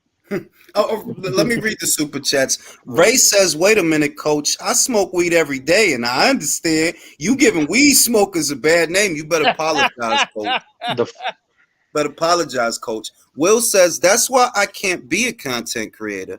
I'd rather tell the truth than sell out the media for credentials or exclusive interviews. And that's why you see, I'm not big on interviews unless I'm already a fan of the fighter. But I'm not big on relying on that, because in order to gain access, a lot of the time you got to kiss ass, and I don't want to. It's not like I well, then again, you're not media. I'm not. Why you think I said that? I'm not media. The funny shit about this Crawford shit is that people that criticize him. Why are you criticizing a man that is a father every day to his kids, has the same mother of his children, and is just a family man that likes to fish and fight? What's wrong with that? What's wrong with that, bro? Like, he don't be in no shit. He don't be in no shit. He chilling. He got his wife. He got his kids. He got his range. He got his guns. He be chilling. He don't be in no shit. You know, I hate to say this, but I'm going to defend Spence. And what I'll say is, I don't think Spence really has any control of his career. I really think he has to do what he is told, because I really don't doubt that Spence has any problem fighting Terrence Crawford. I really don't think it's an issue. I Mm. think he just, because he's probably in a deal where he has no leverage or say so, he's almost just bound to it. He has to go along. So he can make those shirts, he can say what he wants to do, but the end all be all, it's kind of like when you're a child living in your father's house, your father has a final word. And you know what? Al has a final word. So Spence wants to fight, man. Yeah. Al's not going to let it happen. But you know I what? don't know about I'm the gonna control I'm argument. gonna say this. I'm gonna I say don't this. think he does. I'm with you, country. Here's why. If Fulton ends up fighting Inouye, we know that Fulton meant business, and he made that happen because that's what the rumors are. The rumor is that Stephen Fulton said he would air out his grievances if Al don't let him do the fight. That's the rumor. I don't know how true it is. I just know that that's the rumor. Danny Jacobs was there, and Danny Jacobs wanted to leave, and he did. Artur Beterbiev wanted to leave, and he did. Mikey Garcia saw an opportunity at the zone, and he took it. You see what I mean? That I can't sit here and say that, oh, Errol just doesn't have a choice. I don't know that because these other guys, they made a decision and they stuck with it. You know what I mean? They go. Tony Harrison, he going to Australia, right? Because he want to get down, he want to fight. And I understand that it's a PBC fighter. They're all the same. You can see the guys that want to fight based on how they behave. When I see him, that dude don't want that fight. Can we at least acknowledge possibly that he has a different contract than some of these other guys, though? It's I'll possible. acknowledge that. I mean, he Spence literally like just laid it out for you guys. Well, for the whole boxing public, you know, chapter and verse, what he was gonna do for the next 4 years, right? And we try to tell these fans, these idiot fans, what he's really about. But like, they don't. The thing is, they lack comprehension skills, man. No matter what you tell them, it's always gonna be, oh, it's Bud's fault because of this, and that bullshit. Because it's always don't you see that the argument basically always is that it's always someone else's fault. When Bob was there, it was Bob's fault. When Bob's not there, it's Bud's fault. When Bud jumps in the bed with Oscar, all right, now it's Oscar. It's always like that. And it's like, dog, like, I don't got the patience. I don't have enough brain cells to be talking to you, yo. Like, for real, like, all right, bro, all right. It's like trying to make sense with Mirage, you know? There's no accountability. And it to me is a reflection on a lot of these guys' lives. Yes. Because there's no accountability. These are the type of guys that get caught up in something they had no business doing. It's the white man's fault. It's the other guy's fault. It's the system. It's this, is that. No, sir. If you never would have did what you would have done, you know, now, you know, you wouldn't have to suffer the consequences of your actions. When it comes time to suffer the consequences, then it's the blame game. And this is the issue that I see. Another thing is this. Doesn't Errol have a fight coming up with Keith Thurman? Yep. That's supposed to be your man's, right? You guys' man. Why y'all not promoting Errol Spence? Right. They won't even promote him.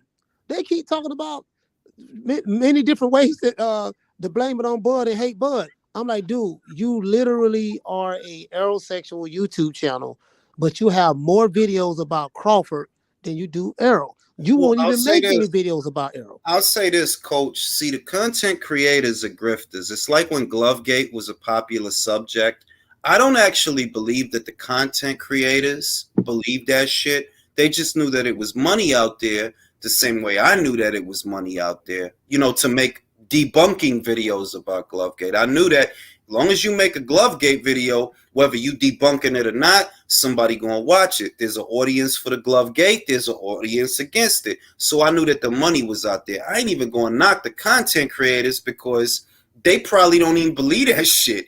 It's the guys that believe it that get me. Like, yo, you really believe that shit? Nah, but to be fair, there are some like content creators. Like, I think some content creators genuinely believe this because there's no way they're making money. There's no way they're making money off the videos that they post. So they have to like believe. Like that guy that you debated, like he's not making money off his channel. He genuinely believes that, and that's even sadder. He has a pocket full of bridge receipts. Bro, they try to type in as many capital letters to affect the fucking algorithm, man. It's like they're literally just boxing QAnon for real, because like they believe in one of the most silliest shit. I love LDBC lore. It makes me laugh. But you know what? You could. I love when you're on here talking that shit. You could go to Dick's Sporting Goods right now. Go to Dick's or Modell's if they still around. I don't even know if Modell's is still around, but I know they out of there, man. Dick's Sporting Goods is still around. get an egg weight and get a boxing glove and see if that shit help you, bro. Go ahead. You could conduct that experiment yourself at Dick's Sporting Goods, bro. Bro, they're literally getting their news from people that don't know what a fucking hematoma is or what a fucking autopsy is, bro. For real. For real, like Wilder Brothers said, they going to conduct the autopsy to see what happened. They're gonna have Fury on the operating table. What the fuck is he talking about? Stupid motherfucker. The autopsy, bro. Wilder died. We're gonna do an audit. Oh my god. Did you say autopsy? Yo, he's brother Marcellus Wilder said, yo, they performed the autopsy to find out what happened. In the words of Ron Boy Fresh, these Bammers, these Bammers. I'm like, yo, you can't be, and I really like, I give everyone I ever meet the benefit of the doubt that I'm like, I'm not just going to be thinking that I'm the smartest guy. That's a dangerous game to play. So I give everybody the benefit of the doubt. They're gonna do a DMV inspection on the glove. You remember when you made his one eye really big? Yeah. Yeah, I mean, so Bung, you know, to this day, and his eyes all popping out the screen. and I don't like this is the thing. This is the thing. You don't want to underestimate anyone. So you operate. At least I do. I operate under the assumption that everybody has the same hierarchy of thought as me. Until you saying shit like that, I'm like, yo, you can't be this dumb. This is not possible. Oh wait, there's more. Yes, they are. How could you be this dumb? Really, fam? Dude, they dumb, bro. It's worse than you think it is, dude. I gotta jiggle say keys in their face. I gotta say two things. First off, everybody in there, like the video, please. Like the video. And number two, we got to give a lot of credit to Coach Malachi, because every single day he has to argue with these idiots, like when they call in. Oh, yeah. I mean, the patience you have to talk shit to these guys, tell them what the truth is, like looking into their soul, and then after that say, by the way, I'm going to be at this fight at this arena, so if you want to come by and say hi. Imagine the nuts you have to be able to do those two things.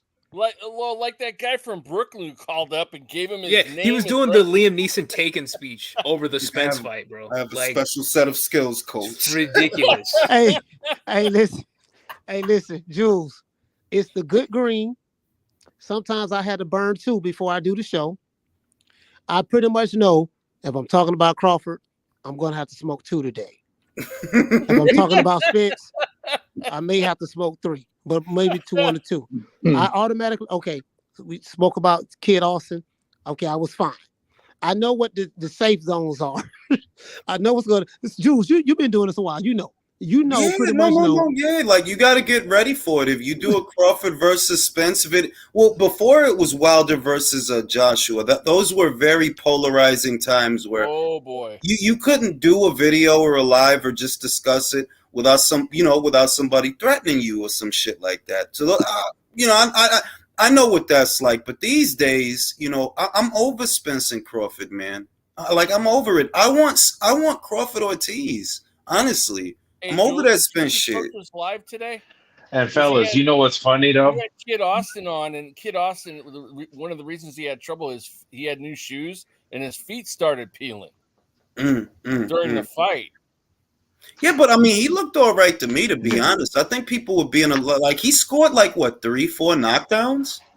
That guy's never been stopped. The guy he fought was tough, but Coach, you'd be surprised at how wild it was when it was Pacquiao Floyd.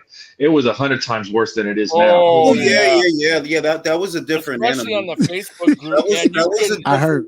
People would go on there and hijack threads. You'd be talking about something boxing. Listen, and there was Floyd and Pac-Man, and all of a sudden they would take off. There was a group on Facebook. I'm trying to remember the name of it. It had 100,000 people in it from all around the world. And around that time, bro, that shit was like a zoo, bro. Like, if you think things are bad now, I'm telling you, you ain't seen shit. Like, motherfuckers was really on some maniac shit in them groups, bro. What was the name of it? I'm trying to remember what was the name of that fucking group, because there was several groups, and I think it was Boxing Fans Worldwide. Oh. or Never been Heroes. there. No, was it Heroes of Boxing? There's a Facebook group. It was massive, bro. Like one of the biggest Facebook groups I've ever seen.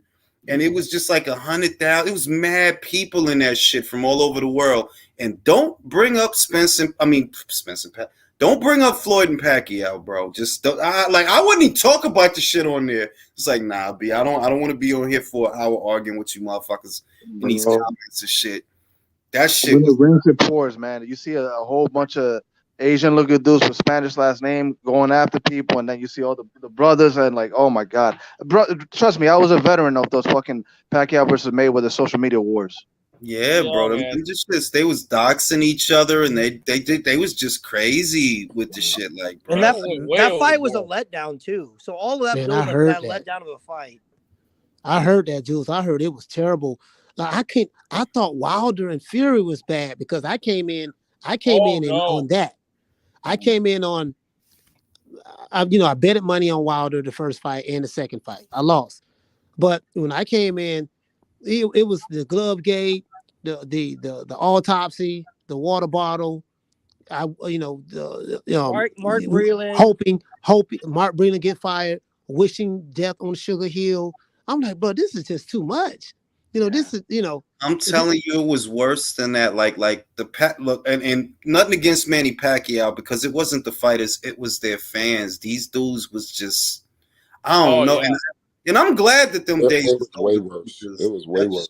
Shit was way worse than Wilder Joshua, yo. Just blatant racism on both sides. Yeah, it was real bad, man. Yeah, it was real crazy.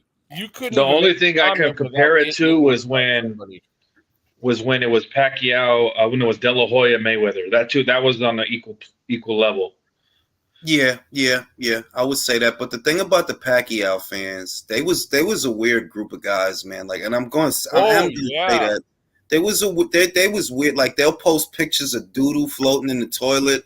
I'm like, bro, I don't even know. Is that an insult or something? Like, is that like no, they would get really mad. They couldn't handle criticism, and they'd get mad. My greatest moment, making threats and talking shit. I mean, it was like bad, man. The greatest fight party I ever been to, fellas. I was one Mexican in a room with about like 30 Filipinos when Marquez knocked him out. Oh my god, it was fucking amazing.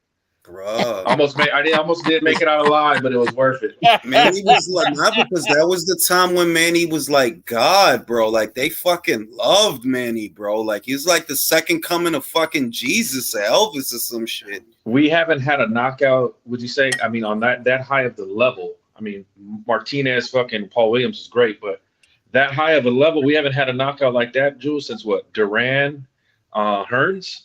I must say the closest thing I've seen to that. I'm talking about that level of elite fighters.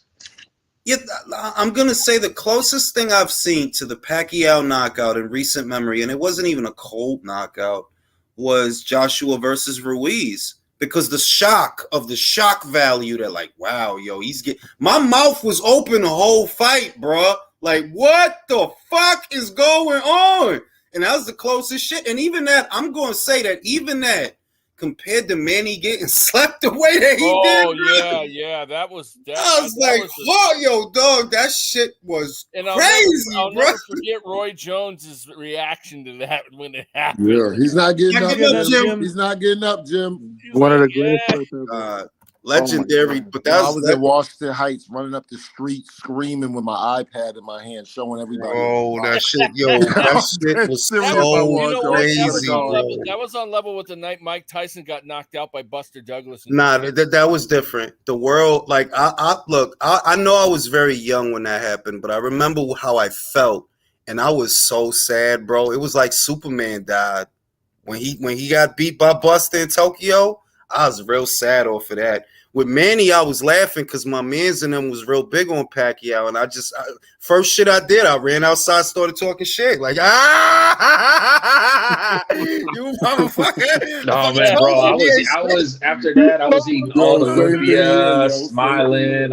It was amazing. I loved it. I got in trouble that night for Tyson and Buster Douglas. I was actually late for work with my boss. I lied to him and told him that I got caught up in traffic, and he's like, yeah, was that before or after the fight? Bro. He I broke me remember. off, man. I was like, oh, damn. I think I got off work. I hit the block. And I ran up on my. He was a huge Pacquiao fan, and I was waiting to see him at. I was waiting, like, oh shit, I'm on the train. I'm psyched. So I'm like, oh shit, I can't wait. I can't over there. Ah. Oh man. No, I was a kid when the fight happened, but I was like really into boxing, and obviously Pacquiao was one of my favorites. And so I'm half Honduran, but my cousin married a Mexican woman, and I went to his house, and they were all together. And I was telling everyone, like, yeah, this is easy work. Pacquiao's gonna smoke this guy. I had my popcorn ready, and when that shit happened, like, I felt just a wave of embarrassment. Like, it was almost like I was like pissing myself in front of everyone. Bro, and my thing wasn't with my mans and them, the ones that was, because I had lots of friends that was Pacquiao fans. I had lots of friends that was Mayweather fans. I made up my mind about what I thought would happen in that fight way before they fought. But it was the way they would hype him up that would annoy me. And as you get older, you realize Manny is a great fighter, irrespective of all those different things. He's a great fighter. He's a fucking legend. I admire the guy. But it was just the way the fans is like, oh, I can't wait till something happened to him because, I'm going to fuck. I can't wait. And that moment finally came. I was like, So, I was like the opposite of Drew because I was the only non-Mexican guy in a house full of Mexicans. I felt like Rolly when he got knocked out by Tank. You know how he got up and he just started looking around? I felt like that. The second best moment, I was in an Irish bar when Nate Diaz tapped out McGregor. Oh, that was fucking amazing. I almost died that night too. When Ronda got her ass beat, even though I didn't know no Ronda Rousey fans per se, but when she got her ass beat, I danced, bro. When Holly Holm beat the shit out of her, I was dancing off of that shit. I already knew that she was gonna lose because you could see in the face off that Ronda was scared. She was stuttering. Yeah, Holly wasn't with no shit, man. She not gonna put up with no shit. This ain't no soccer mom you fighting, B.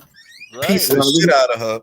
I remember back in 2009, and I was in downtown Manhattan trying to look for a bar, trying to sneak a peek at Pacquiao versus Cotto, right? And so I finally paid up for this bar over around 50th, and I saw like entering, and there was a group of Puerto Ricans, man. And oh man, were they hootering and hollering over fucking every fucking blow that he landed. And then the fourth round came, and from then on they was mad quiet, bro. And all I could do was just look over them and smirk. That was legendary nights, B. Legendary nights, but nothing. That's like the night that Cotto lost to what's his name, Margarito, when he cheated. I didn't. I mean, obviously, at that point we didn't know he was cheating. But I was in downtown LA.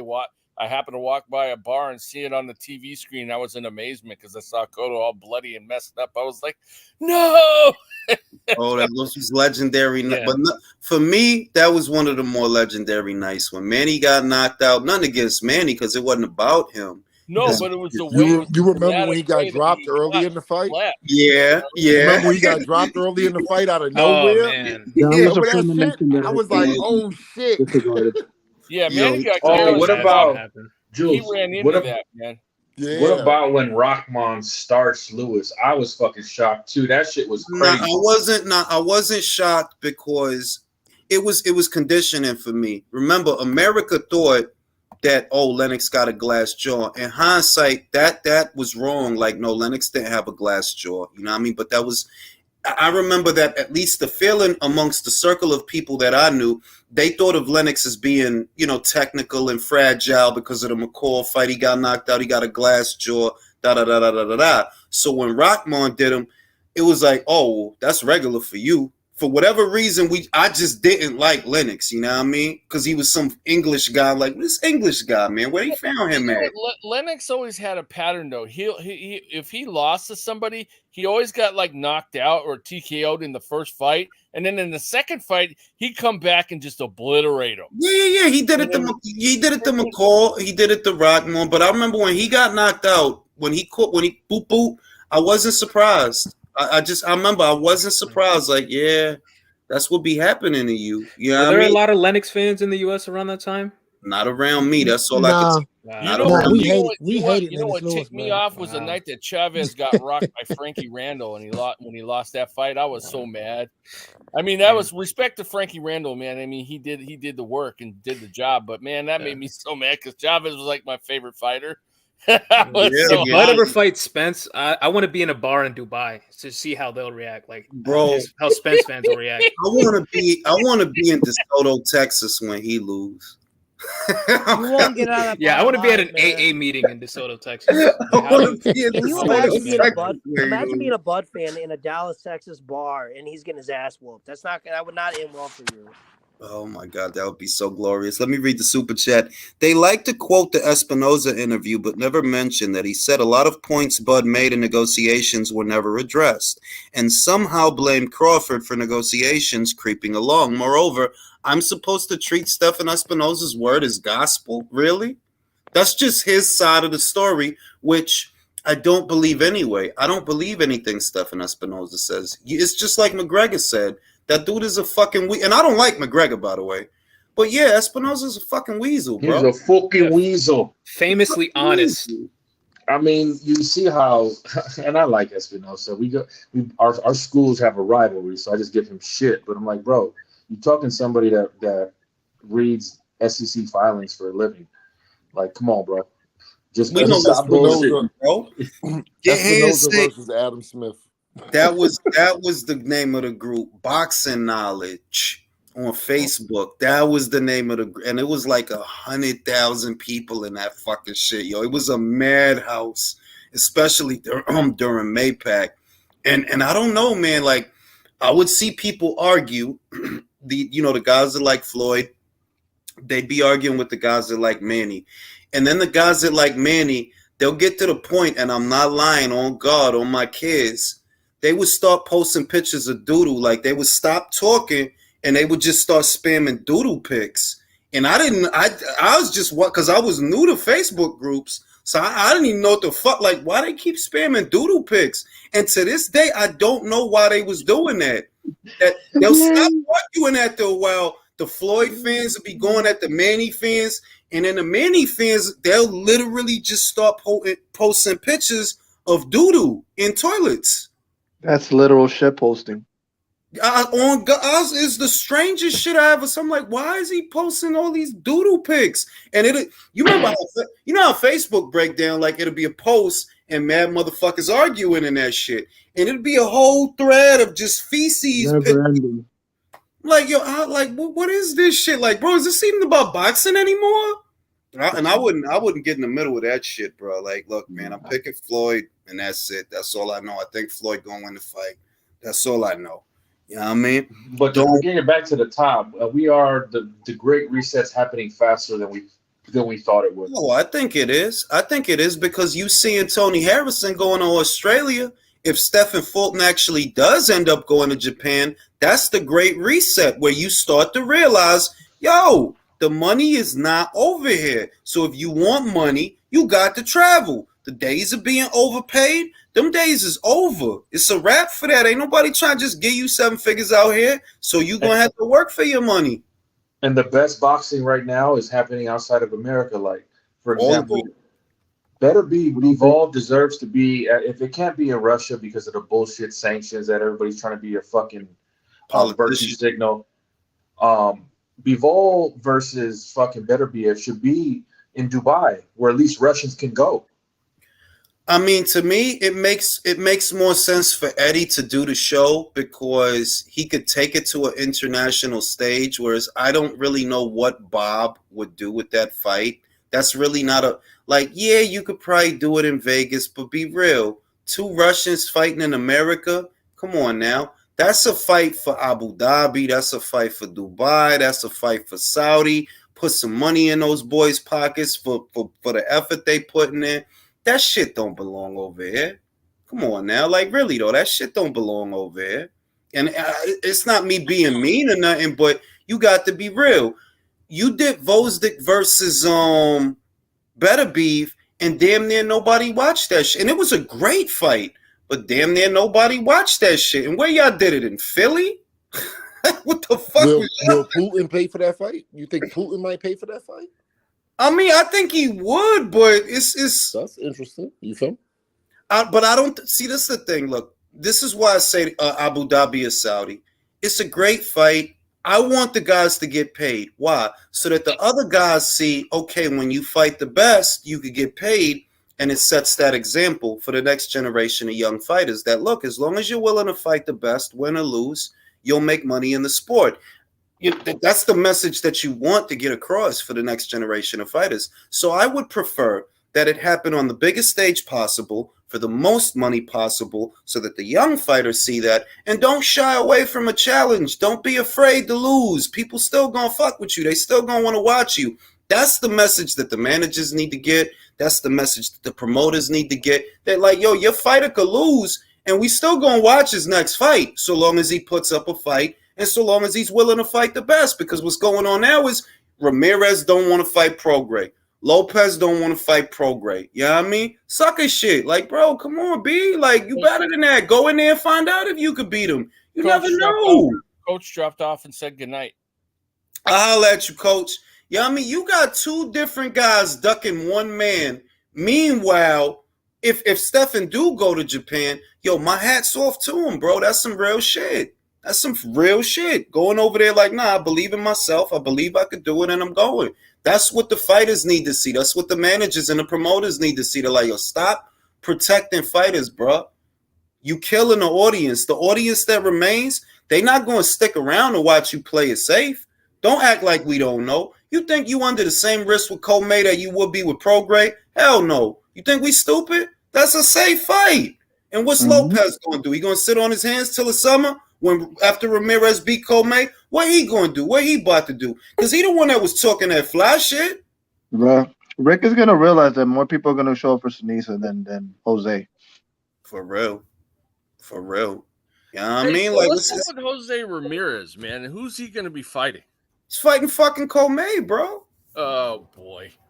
Yeah, like we can't pretend that the risks are the same in any capacity. You fighting a lightweight, bro. You fighting another dude that moved up from lightweight, super lightweight. That's what you're doing. And I like Comey, don't get it twisted, but it's a very big difference between fighting Comey and fighting Prograis. Yeah, come on now. We ain't dumb. Why don't him and Theo fight each other at least? Damn. They are going to fight each other in the summer, but that's some sucker shit. Like neither one of y'all like y'all chances with Regis. That's what y'all both telling me. Right. That y'all both don't want to know. You don't want to fight for a belt. You rather fight each other.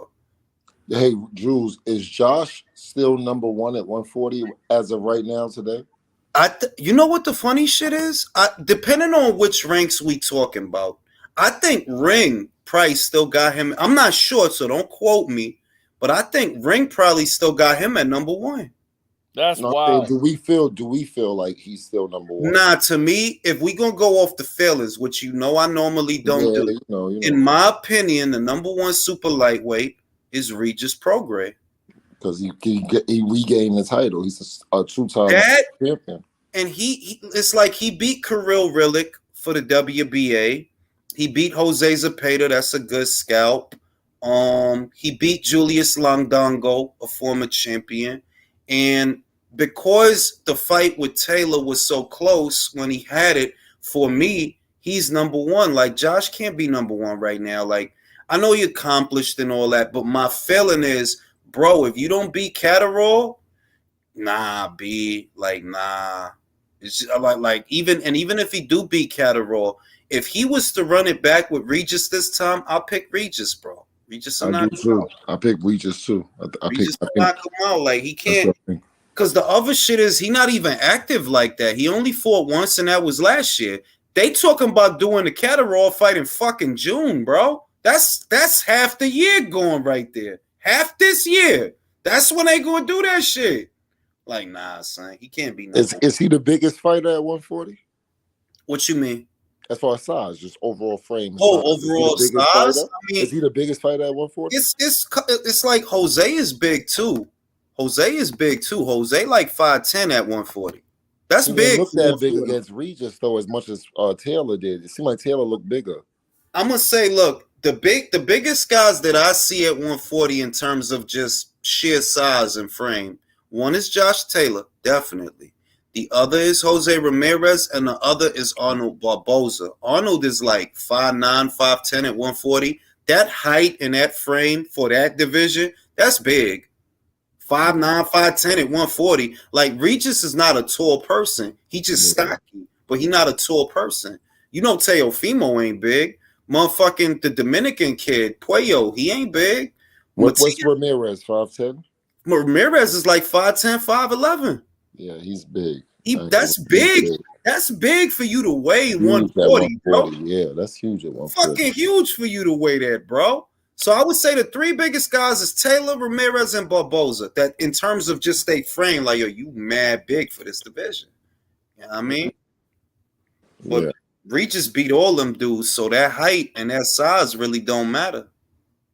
Like, I think right now, indefinitely Regis will beat Josh. Yeah. Jose, he don't want to know, bro. He didn't want to know in 2018. He don't want to know now. And Barboza, I would pick Regis to beat Barboza. I would pick him to. I think the toughest test, and we may be overrating him, is Matias. For Regis, right now, I feel like he would be the toughest test. Because that dude hit hard, man. He got a body. That dude hit hard. Aside from Josh, I think he's the only one who's going to be willing to really fight Regis in the pocket. Yeah. I think he'll get messed up in the pocket with Regis because Regis is a better boxer than he is, but he does have raw power. He do have power. Like, the dude hit hard. You know what I mean? It's just because Regis slips, slide, roll punches, roll and counter punches, he'll be all right. And I would pick Regis to win that fight. Hey, Jules, Isan's in the chat. He wants you to drop the link, man. I got you. Have you seen that guy, Shohujan Ergayashev? I've seen him in the ranks, but I don't know how he fight. I thought he retired. I thought he was still with Salida Promotions or something. Wasn't there something about him retiring a couple of months ago that he was walking away from the sport? I have no idea. That's why I'm asking you. I seen something like that he retired then unretired a couple of months ago. I'm like, yo, I ain't even seen this dude fight yet. He retired. But it is what it is. Hey, man, what's going on with your cousin, bro? Bro, why is it that you motherfuckers always want to talk about this guy? Cuz B. What's up, Isan? Long time no see you here, brother. What's good? Not even a what's good, motherfucker said, what's up with you? No, what's good? But I'm just saying, what's good? What's good? You know, we out here. Boy, we have there's I got a question for the panel. I'm gonna start with Isan. Isan, in your opinion, which is the better fight? Bivol versus Better Beef or Renui versus Fulton? Bivol. I was on the timeline. Bivol Better Beef. Bivol Better Beef. Inoue Fulton is only special because of Inoue. That's it. Bivol Better Beef is a fight. These guys, by the time they meet, they will have literally cleared out light heavyweight. Look at the top 10. They've already beaten everybody besides the only ones left. Pascal, Buatsi, and Yard just got done in. And Callum Smith. Unless you're gonna count like Aziz, but I don't give a fuck. I think Bivol beat Pascal. No, yeah, but I'm saying, but Pascal still. You mean he's ranked? I forgot about that. Yeah, exactly. Yeah, so yeah, it's just Buatsi. But in your opinion, Bivol versus Better Beef is a better fight than Fulton Inui. Oh yeah, absolutely. It's a better fight. Fulton's a great fight. Don't get me wrong. I'm not gonna like shit on it, but Bivol Beterbiev is just I can't really explain why. It's just that you got two guys who are really like for real special. Fulton's a good fighter, and he knew he's a special fighter. But when you got two guys that are like highly praised like that, especially with the momentum they've both had, fucking Bivol beating Canelo, then beating Zerto, and now Artur's unifying more belts and shit. It just gains so much momentum. It's the best fight you can make besides Fury Usyk. I'd put Fury Usyk above Inoue. I was going to allude to that. Let me go to Leo. Leo, in your opinion, which fight you like more? Do you like Inui versus Fulton more? Do you like Better Beef versus Bivol more? I think the Bivol versus Better Beef fight is more intriguing for me because even if Bivol, you can say it's the better fighter, but I think in terms of IQ, they are similar. I think people has better feet. I think it's faster. But in terms of what they do during the implementation, I think they are similar at the level. But Inoue is the bigger fight. Inoue versus Fulton, because in Japan it's gonna make the biggest numbers. That probably, is true. Probably the Japan has ever seen. That's the bigger fight. But the best fight for me, the more intriguing that I would like to see is Better versus People. Hayam, same question. Which fight do you like more? You like Fulton Inui or you like Bivol Better Beef? I gotta go Bivol Better Beef. The reason why, of course, the belts. The first guy, he explained it very well. I agree with almost everything he said. I agree with everything he said. But the only other thing that would add to it is there's like a 5 types of men in the world. There's only like 5 types of men, and at the top of the pyramid is 2 types of men, which is Alpha and Sigma, and that fight is Alpha versus Sigma. So that's why it is even more intriguing, because Bivol is a Sigma and Baturbiev is an Alpha. So that's even more intriguing. I like to see that fight. That's a very, that's a good very analogy, man. That is such a good parallel for that shit. That really is. It is like, and I've always thought of myself as a Sigma. I didn't know other people. Yeah, I feel like I'm a Sigma as well. So that's why I'm really interested in that fight, because Alphas will really, challenge a Sigma. Everybody think Alpha is the boss, but Sigma is there too. So it's good to see the challenge. It's good to see the opposite, to see them actually fight. That's a good look, though. I'm gonna go with Michael right now. Michael, what's the fight? If you could only see one of them fights, and the other fight you don't get to watch it, you got to watch Robert Easter versus Francis Bartholomew instead. You only get to see one of them fights, Michael. You got to sit through the. You only get to see one. Which is the one you gonna pick? That's what I agree. Yeah, it's a good choice. I can't lie about this. A good choice. Point, that fight's cool. Do you guys I also think we'll win the fight. All right, now Julio, I'm gonna put you on the spot.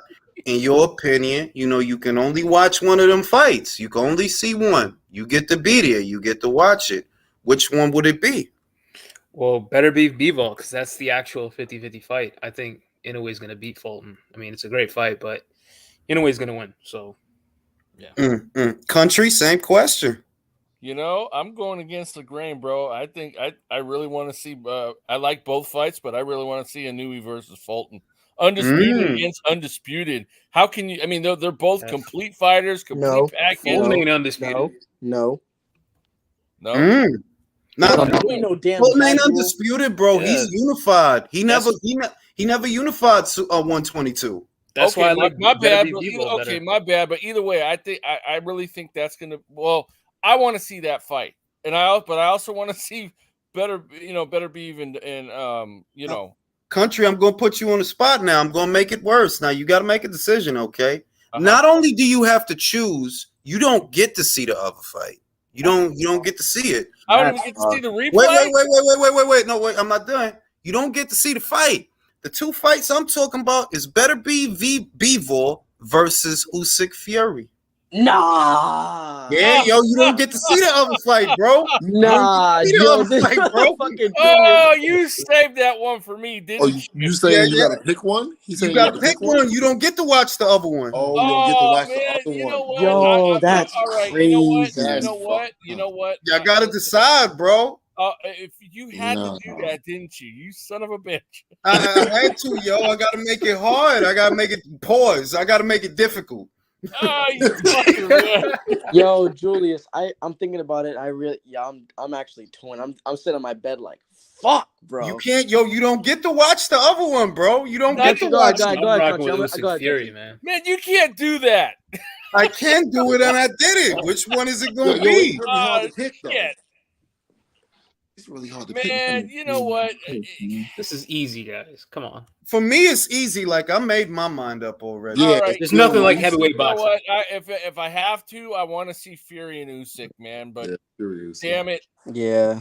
I was gonna say, I was like, I know I'm gonna pick Fury Usyk, but just think about not being able to see Beterbiev Biv. I'm just like, bro, that's terrible, man. Is the pick still Fury and Usyk if we talking about Crawford and Spence?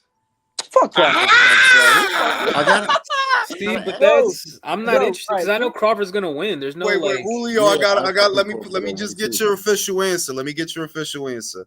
Bivol versus Better Beef or Fury versus Usyk? Which one do you pick because you can't watch the other one? Fury Usyk. There's nothing like heavyweight boxing. All right. Fair enough. I'm gonna go to Michael. Michael fell asleep. I forgot. Hyam, which one you going with? I gotta go on Fury and Usyk. There's nothing I can do about it.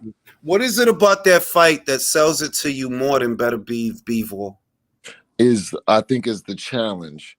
The Usyk's I'm a crazy boxing fan for real. Like this shit is in my blood. And for Usyk to say that he said I want to be undisputed champion, and the guy said, "Oh, he's going to be a world champion." He said, "No." He corrected the guy. He corrected the interviewer. He said, "No, not just champion, undisputed champion." He said that about heavyweight. For somebody focused like that, I gotta fuck with him. I gotta see if he can accomplish the goal, fam. I'm with you. You know what it is? It's the ambition. I think Usyk's ambition is really what makes that fight. And don't get me wrong, I love Beterbiev and Bivol, but they don't got Usyk's ambition. I don't think anybody has. Nobody. Y'all whack your chill, son. Usyk's ambition, man. He's going after Fury. He went through AJ, going through Fury. Everybody fought was away from home. Yo, I agree with the fam that's talking right now. Yo, this guy, his ambition is way beyond everything we've ever seen right now. Like right now, that's fair. That is fair. Julius, remember Julius in the video you put out earlier? Shout out to you, by the way, it was a great video. When you were quoting Artur when he was saying, "Do I want to fight Bivol? Yeah, but if it doesn't happen, will I be consumed by it? No, bro. Usyk is like, I'm fighting Fury or I'm retiring. That's a different kind of mindset, bro. I'm not saying Artur's not ambitious, but there is levels to ambition. And I think Usyk's ambition makes me like, dude, I got it. That fight is just, and him overcoming that obstacle that is Fury. Yo, fam, who you know running into a 6'9", 270-pound man? Who you know running, standing in line with a hand raised, jumping up and down? I want to fight. Who used to be a middleweight, right? Who used to be a middleweight? That is true, though. Like, yo, you know what the shit? I changed my pick. I was gonna go with Bivol Better Beef because I feel aesthetically it's gonna be a better fight, and I feel like, not to say that it will be a stinker, but one fight has the potential to be a stinker. One fight has the potential to be a spoiler, and that's actually Usyk versus Fury. Whereas with Artur and Bivol, there's a tension because look, this dude, he could end the fight at any minute. He could end the fight at any minute. And the whole fight, as long as they fighting, that's going to be going on. That, yo, he could really finish this shit at any motherfucking minute with an accumulation of punches. I don't feel that Fury and Usyk has that. Yeah, in terms of entertainment, you definitely got that right. Like, Bivol Beterbiev is a much entertaining fight for sure. But again, it's like I'm just more like it's the intrigue in Usyk Fury. I don't know, that fight. There's something about that fight. I'm just like, I got that shit. And it is heavyweight boxing. Exactly. Yeah, and there's that, and it's not because anything heavyweight boxing. Knockout in that fight, not likely. Especially with let me switch it up for Leo. I gotta make shit difficult for Leo. I gotta make shit real fucking difficult. Crawford Spence or Bivol Better Beef. You must choose because you ain't gonna get to watch the other. For me, that's hard, bro. No. That for me, that's not a difficult choice at all because I'm over the Errol Spence versus Crawford fight.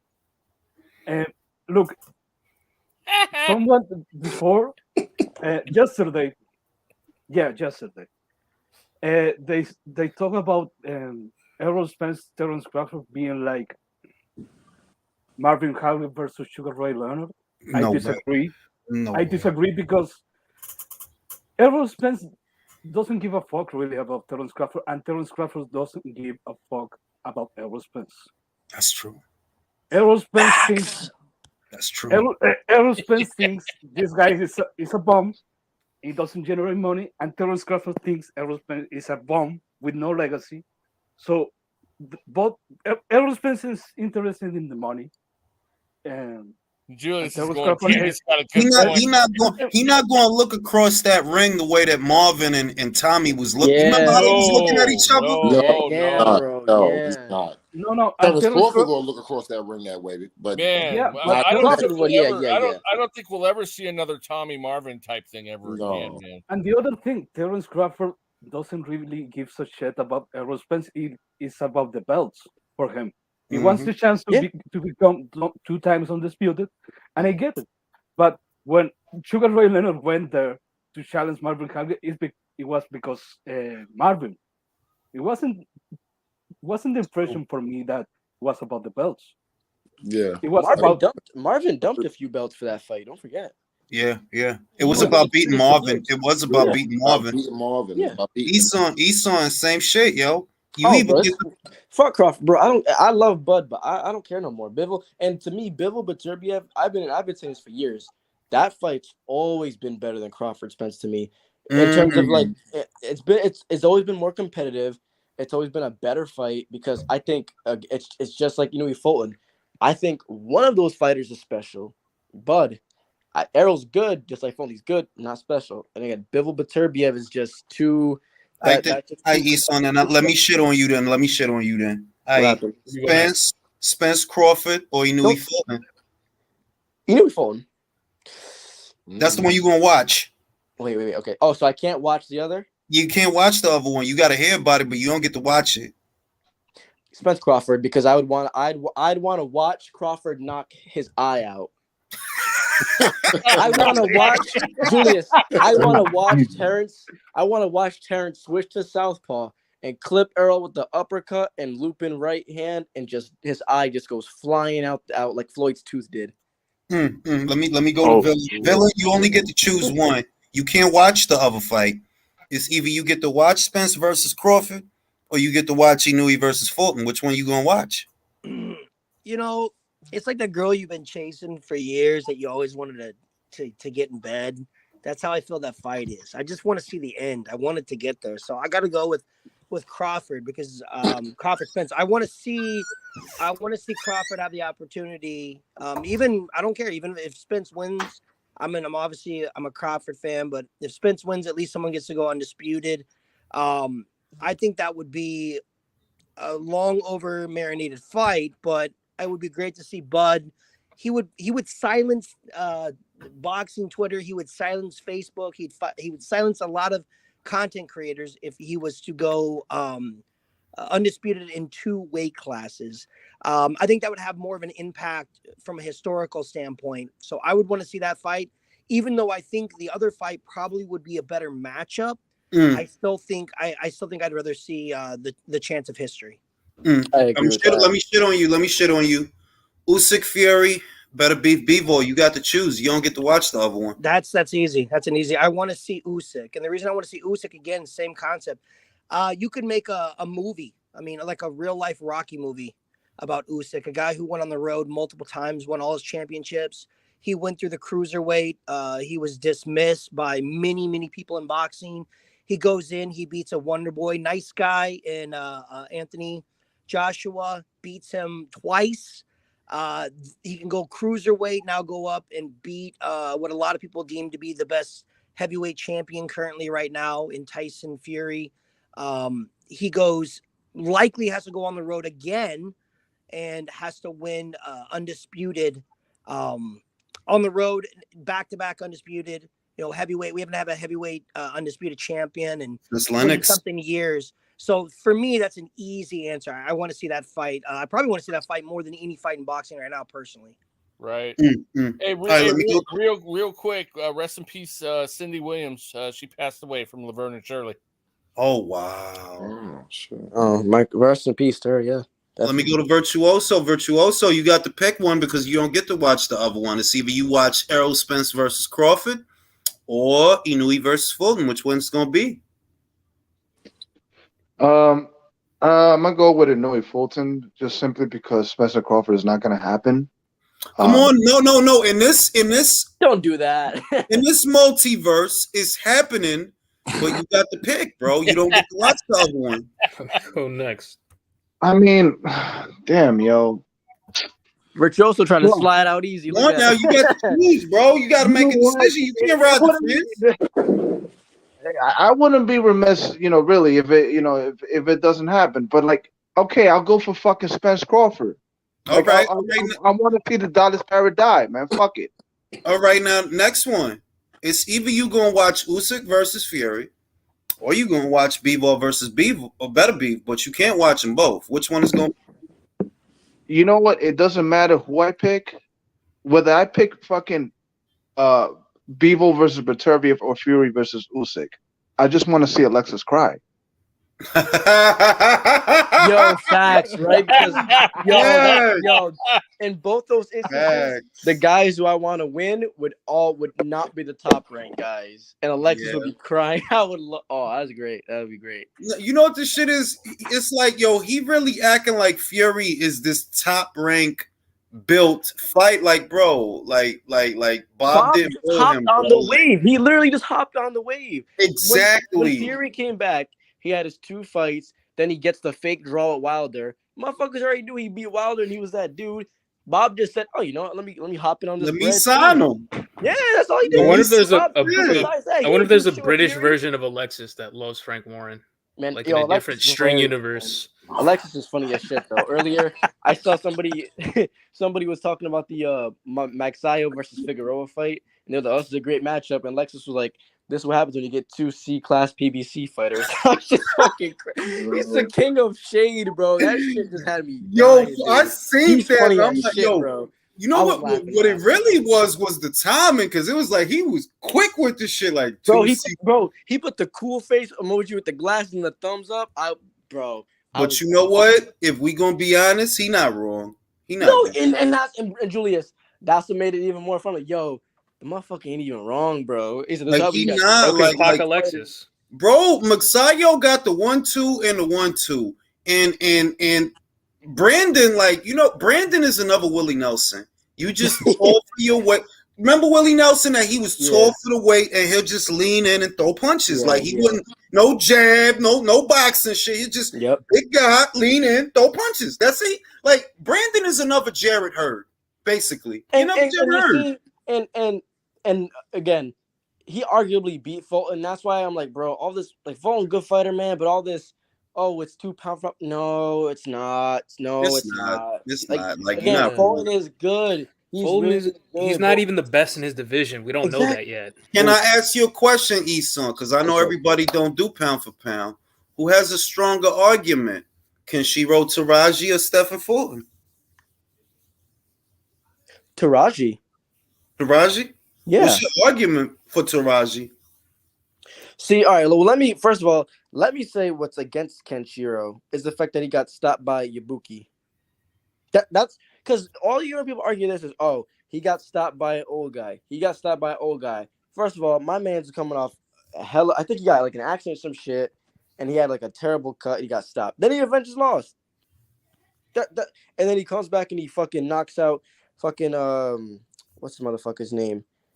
Kyoguchi, bro. I thought he was gonna get beat up in that fight. Oh, I thought he was gonna get his ass whooped. I really did. Yeah, I did. But it's like Fulton's resume is not that deep, bro. It's really not. It really isn't. And he's a good fighter, but you're really picking hairs. But I mean, Taraji's his division's, unified lineal champion. Kyoguchi is better than fucking Figueroa ever was. Yes. It's his really run like with the WBC light flyweight is crazy. He's like 7 defenses or something. Yeah, like he was champion for a bang. He was champion for a while. Doesn't he have like 17 defenses? Or something 7. Nah, I don't know about 7. Yeah. Sorry, yeah, I'm mixed up. I thought it was like 7, 8 or something like that. I forget. Yeah, he's been champion a while. So and my issue with Taraji was that he was kind of putting off the unification because he was like, oh, I want to get the record first, and I guess he tied it then lost. Yeah. He tied it then he lost. But I mean, I think Taraji has a better argument, honestly. Fulton's good, but he really ain't done that much. It's like Errol 2.0, bro. unified one division. You're not lineal, nothing like that. You didn't beat That's the a number great one guy. comparison. You didn't like. You never beat the number one guy. Kenshiro did beat the arguably number one guy. He's He very did. lineal, you know, And he and did even it dominantly. That's the other thing, exactly that he did it in stopped dominant him. fashion. Yes, exactly. I'm about to say that. And if you want to talk about dominant fashion, he knocked his fucking dick string loose, bro. Bro, and mind you, I was picking Kawaguchi.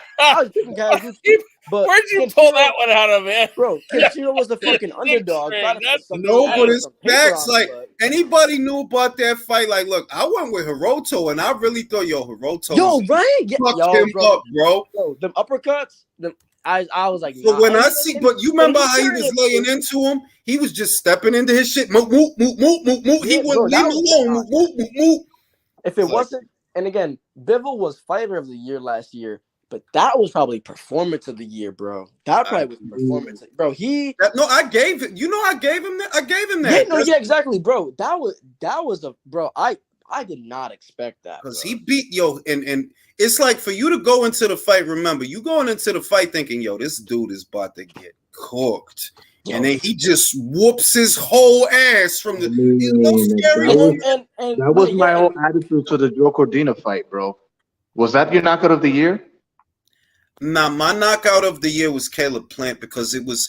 I don't often see a guy. I chose it off of aesthetic value that it was the left hook to the body and a left hook up. It was the pause, bro. It was the move, bro. It was move. I was like, oh, bro, you don't often see a guy put two shots together, two hooks together with the same hand. That's some old Tyson type shit, like up. That's a heavy bag drill.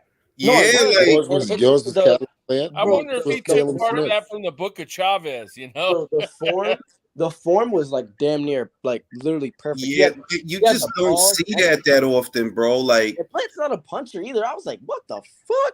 Like it was two knockouts that really got me. One was Chris Billam-Smith versus a tomato can, but he really put him in Street Fighter mode. Like, you remember when you beat the shit out the guy so bad that he just woozy and he just doing this? Chris Billam-Smith really did that to a dude. He hit the dude with the uppercut and the dude was just woozy and he stiffened up and fell over.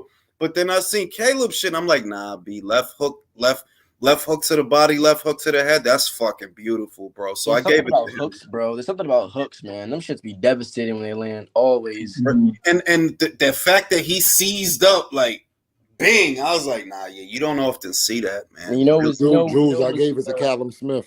There was a reason to do that though. Like, that was a violent ass knockout. It was crazy, yo. Yeah, but the French guy, that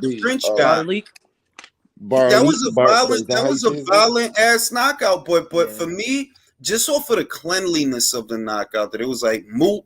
It was like, yo, you really don't be seeing guys do that no more. Like two left hooks in sequence. You don't be seeing that. The runner-up, in my opinion, was the Cordina one, though, man. That was also that was clean. That was mine because of the level of opponent. I think it's better than Andre Durrell. Bro, I never seen Cordina push somebody into a blender like that, man. And then Cordina, like Caleb Plant, like he had hand problems. Like he's had hand problems for a long time. He was still able to score that KO. And also, there's an air suspicion of Caleb Plant. I'm just going to put that out. Yeah. Oh, Caleb. Yeah. Yo, you mean what's the air suspicion? They saying that he on the shit, yo. He on the gear. That's the rumor. Yeah, but he's a PBC fighter, so I didn't hear that. I don't think we are going to know. Yeah, no. For all we know, like Errol's Vada test has like a tequila worm in it because they never reveal the results. Oh, I'm not gonna reveal the truth. You remember the tequila worm from Poltergeist that had a face on it, bro? That's probably that's an Errol's Vada sample. Find out Caleb Plantations on that diesel. No, but that was the rumor like 2 weeks ago. I remember I heard a rumor. But I'm like, bro, it ain't gonna stop the fight from happening. So really though, like, no, that Cordina knockout was sick though, man. The faint jab to the body and this overhand right up, put him out. What was y'all ass whooping of the year though? Like, what's the ass whooping that y'all seen last year that it was? Like, it might be when Bacoli beat up fucking. Oh my god, Tony Yoka. Yeah, bro, I rewatched it last night, man. He did him slime. Yo, he did him so dirty, bro. He beat his ass. He did everything but knock him out. But you know why? There you go. There you go. That's what that he did everything but knock his ass out. He fucked him up, bro. Like, what was my ass whooping of the year, and it was Wardley versus Nathan Gorman. Yeah, that's a good ass whooping. I ain't gonna front. That was better be Joe Smith. Not because that wasn't an ass whooping. That was quick. Tell that to Joe. That was quick. Yeah, right. Yo, you know what's crazy? Bro, when I kid you not, because I was at the Hulu theater for that one, bro. I promise you not. Literally, Joe Smith's brother right in front of me, one seat over. I'm like, Callum Arthur! Right behind him, and the guy next to me like, that's his brother. I'm like, beat his ass, Arthur, even louder.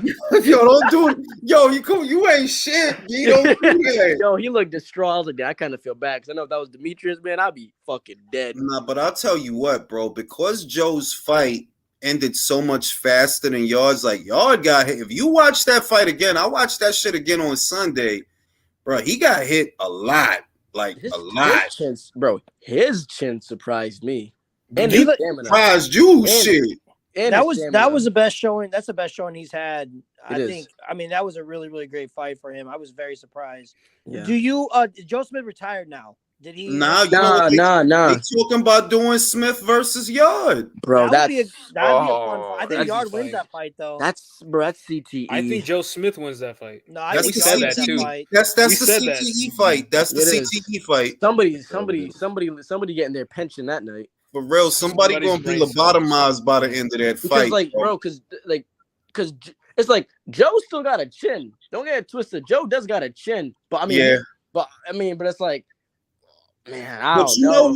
You know what? Stylistically, like Yard has the right shit for that fight. He has the right shit. He's more complex. He's more. Yeah, see, he does, but I still think Joe will beat him, man. His highs are better than Yard's highs. Like, his lows are better than Yard's highs.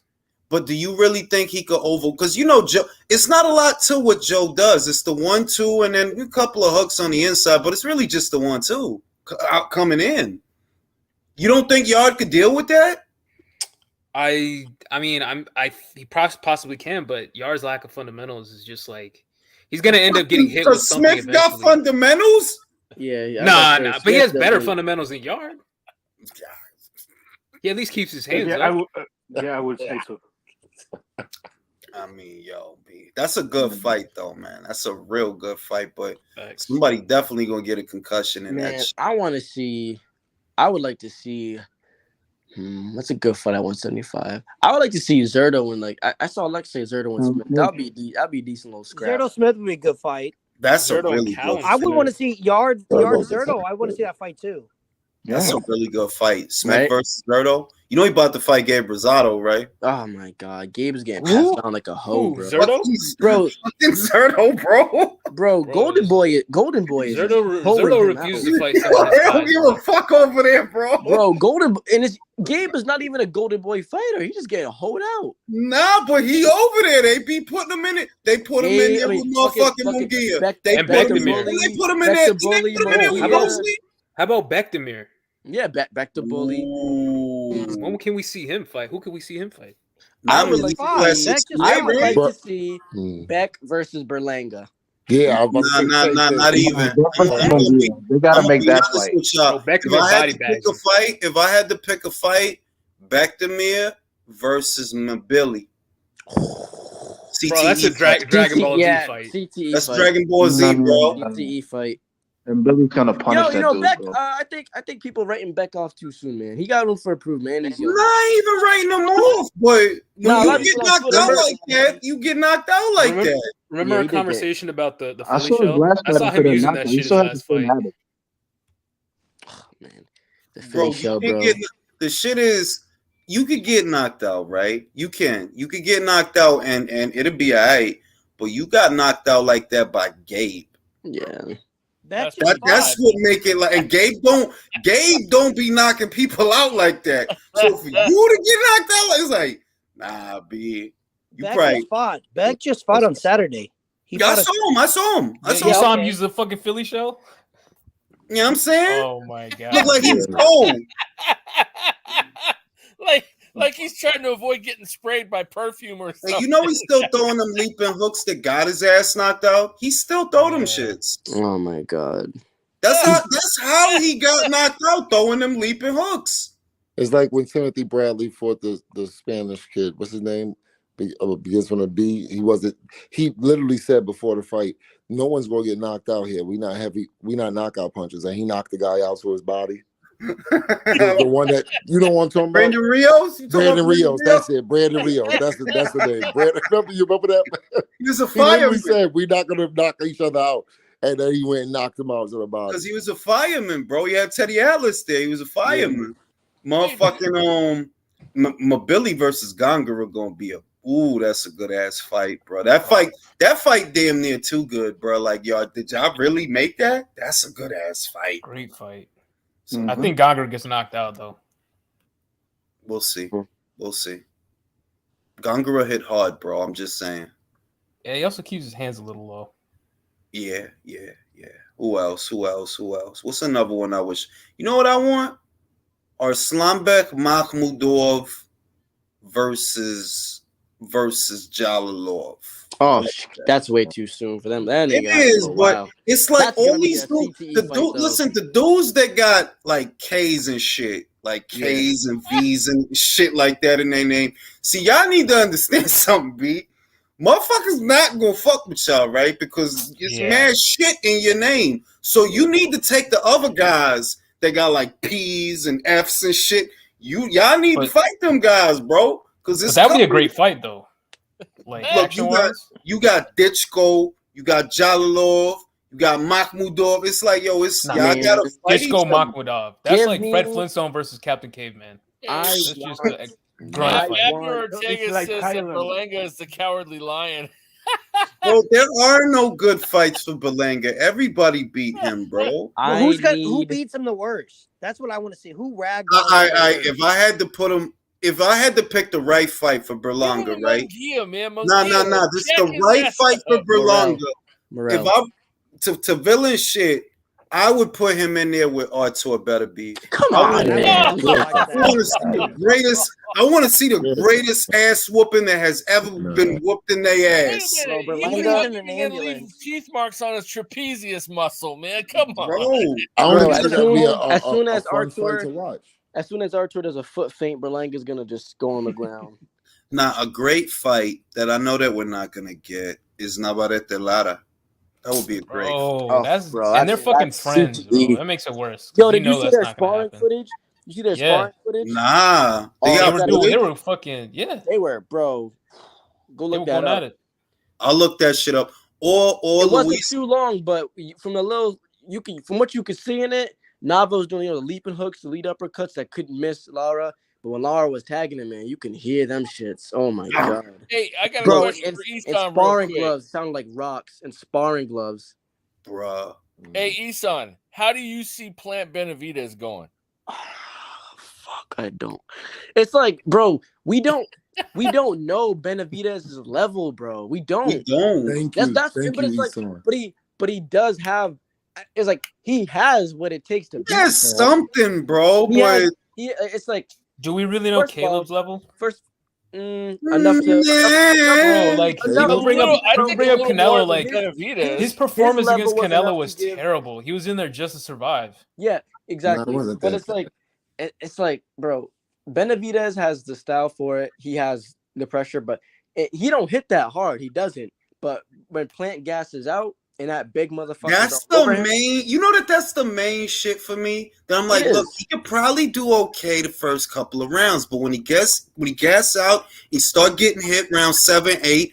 I mean, bro, it's like, Benavidez doesn't hit that hard, but when Caleb is tired and he's getting hit with 4 or 5 punches in a sequence, he's gonna start going. And I'm like, it is like, but again, the first half of the fight, Plant probably gonna school his ass, but then. But I how don't know. many Though. times It have all depends. Benavidez been in there when a real fighter? You see, Yes. when you in there when a real fighter, your mind has to work more. So now that's more nervous energy and so forth, so on. You know how it goes. So we never seen Benavidez really tested. That's why we like what you said at the beginning. How good is this guy for real? Like, what does he really got?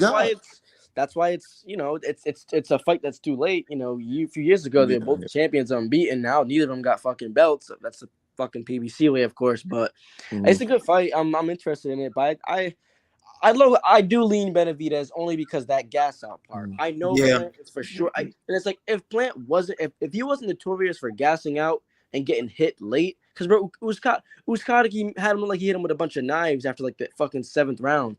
And he marked real easy, man. Like even Canelo is having garbage. And it's like, and Benavidez, and for all his flaws, Benavidez has enough volume and he'll keep and Plant don't punch hard. But again, Benavidez been dropped by a late puncher. Yeah, but see, that's the other thing. That, like, can we really say this? The shit. It's weird because can we really say that Plant can't knock him out?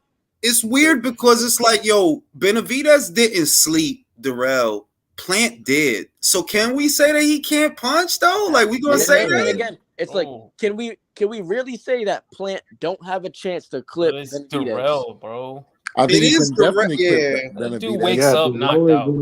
He got in the shower knocked out. That dude was holding his baby. He was holding his baby and got tapped in the head and went to sleep. Does Benavidez fight? He woke up, his wife waved him off. You're talking about Caleb Plant's gas tank. I'm not sure about Benavidez' gas tank, really. And has anyone ever hit him to the body? Like nobody's done anything. Nobody's bro. Anything versus Benavidez. He never had no real resistance. That's my point. I'm like, I don't know what he's gonna do when he has a mover. And Plant is he's a good mover for what he's a good mover. It was like I don't know. I just don't know what David's gonna do. I mean, but now his chance to show it. If David is what they say he is, now your chance to prove it, bro. This guy fought Canelo. It's the perfect chance for you to get your little. Oh, look what I did to him and Canelo fought him. Like now's your chance. To me, this is two hype jobs fighting. To be honest. Yeah, it really is. Yeah. You know, can I say this? Why I feel like it's two prospects. Benavidez has been a champion twice, and he's just now having a step-up fight. For like, it really feel like two, because the way the breakdown is, it's not like two champions. Like with Canelo and Billy, you could literally say, look, Billy fought Andy Lee, and he fought Chris Eubank, and he fought David Lemieux. He fought people, you know what I mean? Like, you can do an actual recap of those two fighters, but with Plant and Benavidez. Fuck, we gonna talk about the Truax fight versus the fucking Porky Medina fight? We can't even use Canelo because he got knocked out. We can't even use that knocked out. Right? You're gonna pay for a showbox card behind a paywall. That's the truth, though. No, but it is though. It's like a showbox card, bro. Hey, Drew. And motherfuckers really on the internet trying to hype that shit. I'm like, man, they're really doing breakdowns. Like they're taking footage from Plant's fight against Mike Lee and they comparing it to David's footage against fucking Tyrone Davis. Like this is ridiculous. Man. When you really think about it, this fight is a joke. Oh my God, we're reaching hard on that. You gotta use the Mike Lee footage, and then for David, you gotta use the Lemieux footage to break down the fight. Yo, Jules, quick question. Is David Benavidez a tall, fast-handed fighter that fights when his chin in the air, a la Ryan Garcia? Yes, but the difference is that Ryan, I'm going to be honest. Ryan's better. I like Ryan's boxing more than David's. I've said this many times. I'll say it again. A lot of the shit that David does is really not no boxing shit. You just doing that because the dude, you big, and the other dude can't do nothing. A lot of that shoe shine bullshit. He hit David, right? With like 5 uppercuts in the corner. Bro, that ain't because you nice. That's because David is washed. Yeah. That's why you doing that. Fuck else you gonna throw 5 uppercuts. Fuck else you gonna throw 5 uppercuts with the same hand at a dude. It's because he's washed. That's why. That's not no boxing shit. At least with Ryan, I could say that he do little things that is like fake nice. Like I like his jab. I like how he set up Fonseca, that he basically got into the high guard to get Fonseca to shoot the jab, and then when he tried to bring over the right, he hit him with the left hook. That was some slick shit, bro. Yeah, it was Yeah, nice. you know what? Tank is David open. doing shit like that. Tank is open to left hooks to the body, like he's southpaw, like or right Yeah. hooks to the body. You Like, can get yeah. you can get right under that rib. You can get right under that elbow. And then Ryan throws that shit. Like he'll throw it up. He does what Caleb did against fucking Andre Durrell. Throw it up top and then throw it down. So I don't know. I think that's also two hype jobs fighting. But bro, Caleb, Dave, this shit is like Barney versus Big Bird. Like this is a weak ass fight. This is when you really look at it. This is Pennyworth versus Ronald McDonald, bro. Like that's this shit. Pennyworth? You mean Pennywise? Yo, they really Pennywise. Look, Caleb Plant versus David Benavides is a pride fight. It is. Julius, tell me not. Benavides versus Plant is literally like Shakur Valdez. Nah, no. That's worse. No, not even. Nah.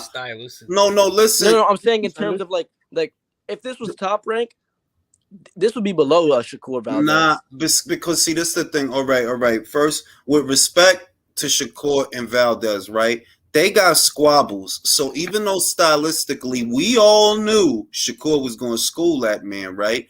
That was still a high level fight because not just anybody, going to go in there with Oscar and do that. Not just anybody. Shakur did that. With Caleb, you like I'm gonna say a C plus to a B minus pure boxer. You like a B minus C plus around there. No, yeah, I'm not comparing skill. I'm saying in terms of like if this was top ranked doing this fight. Oh, you mean it wouldn't be a pay-per-view? Yeah, and even in terms of like stepping up. This wouldn't even be a Shakur Valdez. They were two champions, undefeated. This would be like a little bit like below. Like you would have had these two fighting beforehand, especially when they have no belts. This is a Jogba Johnny Rice, bro. Yeah, this is a Jogba Johnny Rice. This is a Jogba Sanchez. This is Jogba Sanchez, bro. Like it's like, bro. Like, look, it's not a bad fight. The real issue, honest to God, the real issue is you're putting it behind a paywall at a time when it's a bunch of shit behind a paywall. This pay-per-view is gonna do so bad. You want motherfuckers to pay for this shit, and then the next month is supposed to be Ryan and Davis. Bro, you bugging, yo. Like, I'm not gonna pay for this bullshit. I'm probably gonna pay for it because I'm gonna make money off the shit. But the average motherfucker is not gonna buy this shit. Man, I'm not. Julius. All I'm gonna say is I'm gonna watch it. Are people even gonna watch it legally? I'm gonna watch it. I'm gonna watch it. I'm like, the reason, and y'all know the reason I would buy it is because I can flip it, so it's not a problem. I could flip it, make some money. But realistically, quality control, nah, son, you're not gonna tell me this fight is better than Shakur versus Valdez as a fight. No, it's not. It's not, bro. Like, no. Well at the gate, at least. Isn't that funny? You've been trashing this fight since it was announced, and you're probably gonna buy the fight. All these motherfuckers hyping up this fight, they're probably gonna state it. Yes, that is the great irony of it all. They're like, yo, dog, like I probably would buy the fight because I know that if I go live, not only will I make my money back, I will gain money. But you know, you guys that think this is the greatest fight in the history of fights that the super middleweight division ever saw, all this bullshit, ain't even gonna buy that shit. Even gonna buy that shit. If Crackstream loses money on this fight too, then what happens? Motherfuckers gonna end up owing money for watching this shit, bro. Yo, Jules, you see my super chat? Let me see. Hold on. When Roy Jones got knocked out, shout out to Don Juan. Jack said Kenshiro is gonna fight Gonzalez. Yup, he about to unify the BO. For those that don't know, they about to get it on. I'm looking forward to that. Gonzalez is pretty fucking good, though. It needs to be said. Will says, who says Berlanga would have any teeth after Artur? Shit, I don't think he would. Virtuoso said Gulamarian versus Opataya. Who you got? All right. Realistically, I would go with Opataya because Gulamarian is a brawler.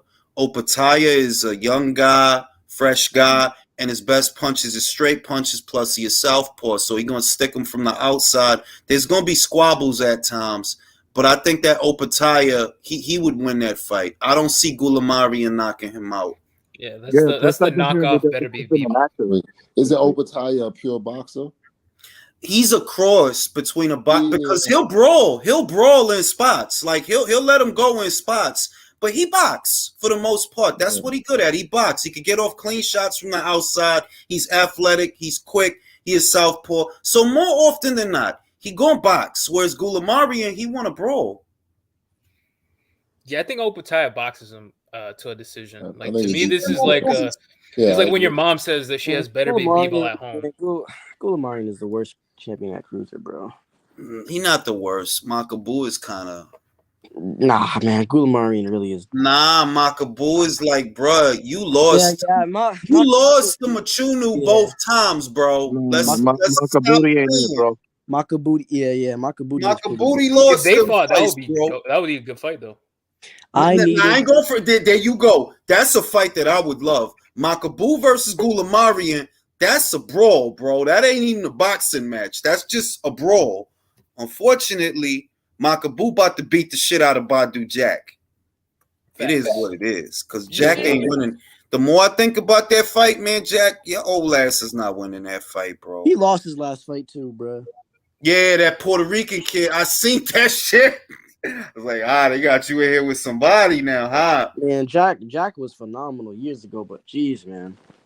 It's just look. What I anticipate is he's gonna feel the power that Makabu has, and he gonna get back to his defensive shit where he give away like 4, 5, 6 rounds because he gonna feel the power. Like, all right, I ain't fucking with him. I'm just gonna cover up, try to survive. I ain't gonna throw a lot because Makabu, you can say what you want, but he hit hard. He hit hard, and he could knock out Jack. So, yeah, you know what I mean.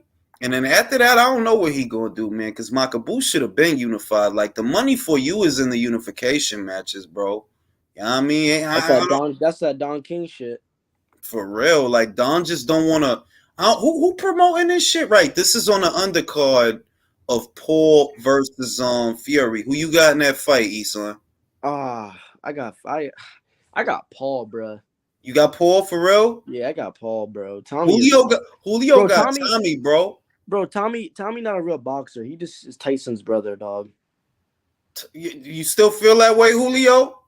Yeah, but don't make me defend this, man. Like, no. This is Jake Paul versus Tommy. Man, you picking this guy, bro. For that. The homie Ricky asked, "You got, y'all think Pedraza upsets Arnold?"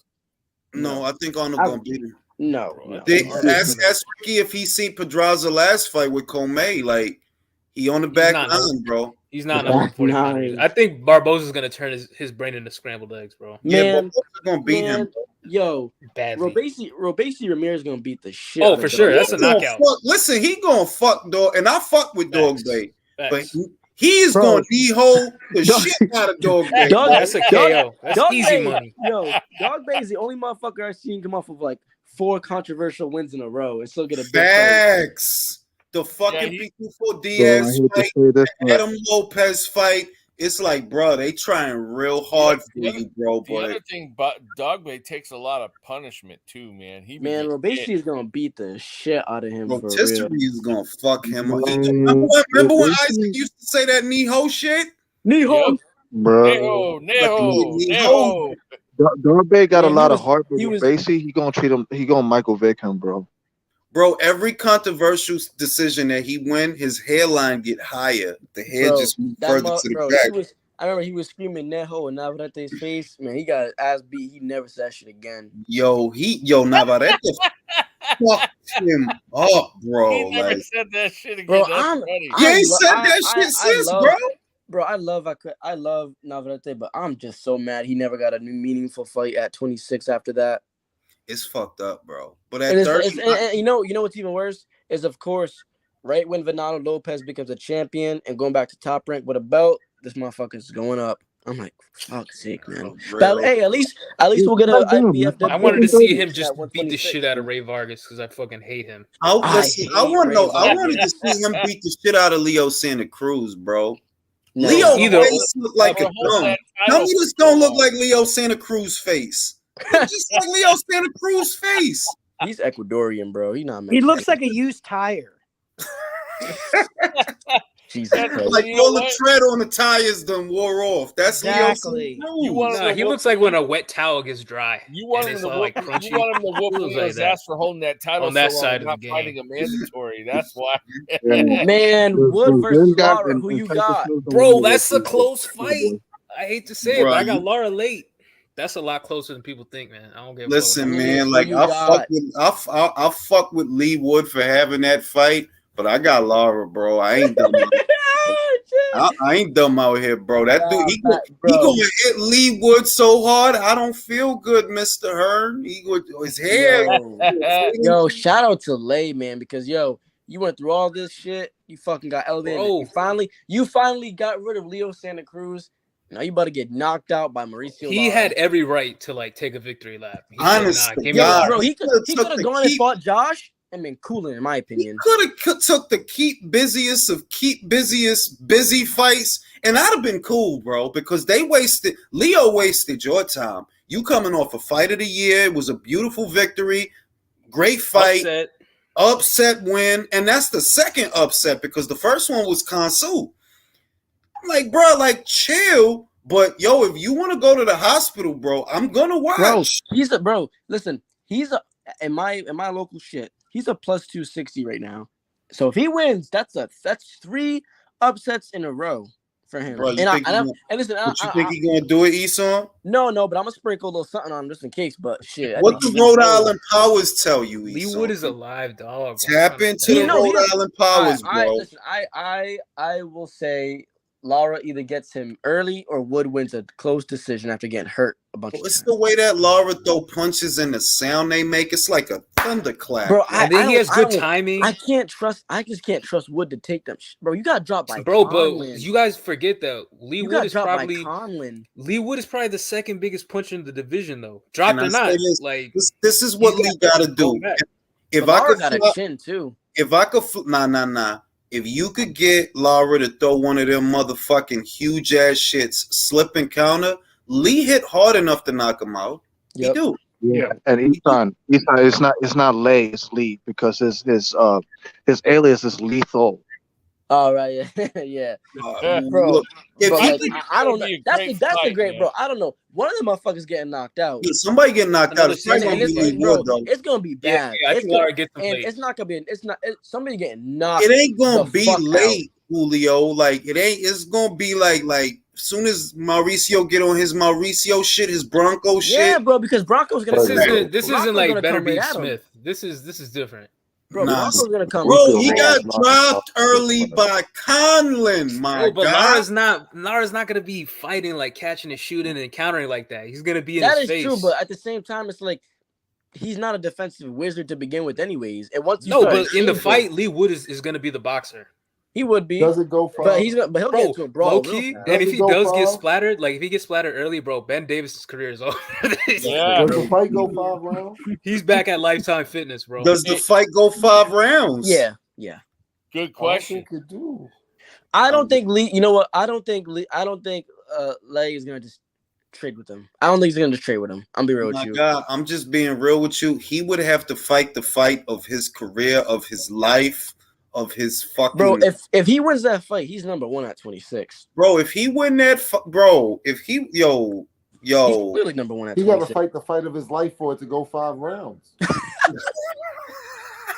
I mean, he really do though. Shit, he let's needs be to honest, do that. man. He needs to do that and then to punch him the goal.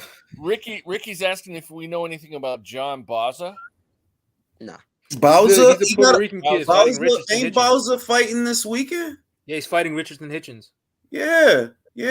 I know Bowser is limited, but he hit hard. Every time I seen him, that was the feeling that I got, that this kid's limited, but he hit hard. Don't let him hit you. He hit hard. I think Hitchens is going to beat the shit out of him. Yeah. I got Hitchens winning the fight, but Bowser has power. If he has anything, he has that. He has power. He looked like shit in his last fight, which is probably why Top Rank loaned him out.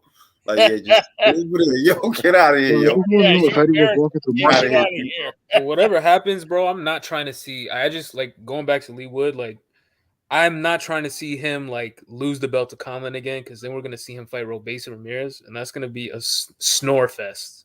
Well, you talking about Conlon? You know Conlon could beat Lopez, right? Yes, he's gonna beat Lopez. Yeah, he I'm saying Robesi. Oh, that's gonna be a boring ass fight. Man, fuck that shit, bro. Yeah, Conlon's gonna will it beat be more Lopez. boring than Not like Frankie Lopez, Sanchez? but he's gonna lose. Lopez is gonna lose. Now that fight. Lopez ain't shit, bro. Like real shit. The thing is, he beat the shit out of Flores, and the way he beat the shit out of Flores, it kind of get taken out of context. That Flores wasn't but 18 years old. He didn't even have no power. And he was shit. Adam is he's just athletic, bro. That's it. Like he don't really. It's a lot of like his shit is just flashy shit. But other than that, like I would pick all the dogs to beat him. Like Lara would beat him, bro. Now by that, they would beat him, bro. Lara would fucking murder. That would be a great fight, though. Oh yeah, but he'll beat him though. Navarrete versus anybody's a great fight though, just because him. For real. And Lara. He's like the Anthony Yard of the division. Man, 126 is starting to heat up though after all these fucking stagnant years though. It is starting to make some moves. Thank God. To me, But look, Basie's a good addition, Leo bro. Santa Cruz about to retire, bro. Thank Because God, bro. Oh my he is though, because Thank it's like, God. bro, we don't hear no news, ain't nothing going on, right? Motherfucking Ray about to fight O'Shaquie Foster. And he might lose that fight. Yo, he might. He might get knocked bro. out, man. Boring. He gets knocked out in the first Section round. 8. Gary Russell on Ray, Section 8. I hate Ray Vargas. He's a boring. Gary talking about he want to fight Isaac Cruz. Okay, you little motherfucker. He should be on Queensburg. Worst shit that can happen to you and your little ass shoulders. Gary's shoulders is so little, bro. Like I thought Lomachenko should. Gary's shit's like a neckline. Like your shoulders is too little for that. That's why he's so fast. You got little arms and little shoulders. That's why he's so quick. But once and I said it in the other live, it's not that he's a way better boxer than Isaac Cruz. He really is. But you don't have the size for that fight. Man, he's like the Indian. You ever seen that movie, The Indian in the Cupboard? That's how Isaac is gonna be holding him. For real, B. You thought Isaac was a pocket-sized motherfucker. Put Gary in there with him. Bro, fucking Isaac will look huge, man. Fucking shit. You gonna make Isaac look like Lou Ferrigno. Fucking Yo, shit. Eating that whole thing of lasagna. Country, I know you remember Pumping Iron. Motherfucking Lou had a whole thing of lasagna for himself. Everybody else got their food. He got a whole thing of lasagna for himself. Yep, I remember. Bruh. Like Isaac is little but stocky. Gary is not a lightweight, bro. Like, He's small Gary as King hell. Frog says little arms don't travel far. They won't, bro. And the worst shit. Like, go ahead. I was just saying, it's like having small arms versus Cruz is gonna be such a detriment because, bro, he's just gonna walk right on you. So as soon as you throw a punch, boom. Gary's gonna throw a jab and boom, right over that shit. Exactly. Right to the body. Because they eye level, they both got short arms. And For Cruz you is to gonna do punch his shoulder anything, probably. for you to do anything, you got to be close enough to Cruz that he can hit you, and you don't hit hard enough to keep him off. At least, yeah, like with Jeep had enough pop to keep Shitbull away. Exactly. But Gary, you're moving up. You weren't even a puncher at 26. So he damn sure ain't gonna be a punch at motherfucking 35. Bro, you didn't even not even gonna fuck with 130. You got like 30. Bro, he ain't even running it back with McMayonnaise, bro. Like at least run it back just off of general principles. And bro, and Max Sayo might fucking spark out for the Figueroa. So you might. I don't know about all that shit. He might. No, I got Brandon winning, but if Mac hit Brandon, clean. Listen, bro, that Finding Nemo face motherfucker, he is at a good weight for him. Fish face. That motherfucker got a fish face. Like his that motherfucker eyes is on the side of his head, B. What the fuck is that movie with the fish that befriended the shark? Shark Tale. What the fuck? That's him. That's Brandon Fish. Fish and he's, Nemo. He's the B. creature from the Black Lagoon, bro. Bro, his shit is like right here, B. It's like, yo, how is that your sister, bro? Are you talking about Mr. Limpet? Bro, I just know that motherfucker eyes is mad far apart, bro. Like, that like motherfucker's taking side profiles when he takes a picture. who seen the Photoshop they did on Tevin Farmer? Motherfucker used the same eye on both sides of his face. That's crazy. You don't even look like the same person. He saw punches coming from every angle, bro. That's why his defense was crazy. He was part fly. He didn't miss anything. Yo, go look at the Black Prom poster with Mickey Bay. They used you can see what they did. They put one eye on the other shit. Talk about the fly. He don't even look like Tevin Farmer, B. I'm like, look, man, just be proud, bro. Yeah, you cockeyed inside. Don't tell them to do that. They don't even look like you, bro. So you're saying he's a cockeyed optimist? Bruh, you ever heard of having two left feet? He got two left eyes, bro. They move this shit. and they don't get along. Yo, I seen the poster and I seen Mickey Bay, and I'm like, yo, I thought Mickey Bay was gonna fight Tevin Farmer, and I look, that is Tevin Farmer. What they did to his face? Yo, that shit is crazy, B. But hey, man, fuck it, they gotta sell that fight. I thought they were supposed to. Eye, man. Didn't they say they got like a Sprite endorsement or some shit to do the fight in Pretoria, South Africa? I remember they said that shit months ago.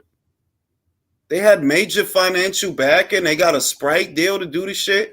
Ended up on Black Prom. Shit is fucked up. Anyway, gentlemen, on that note, I'm going to call it a night. It's been very eventful.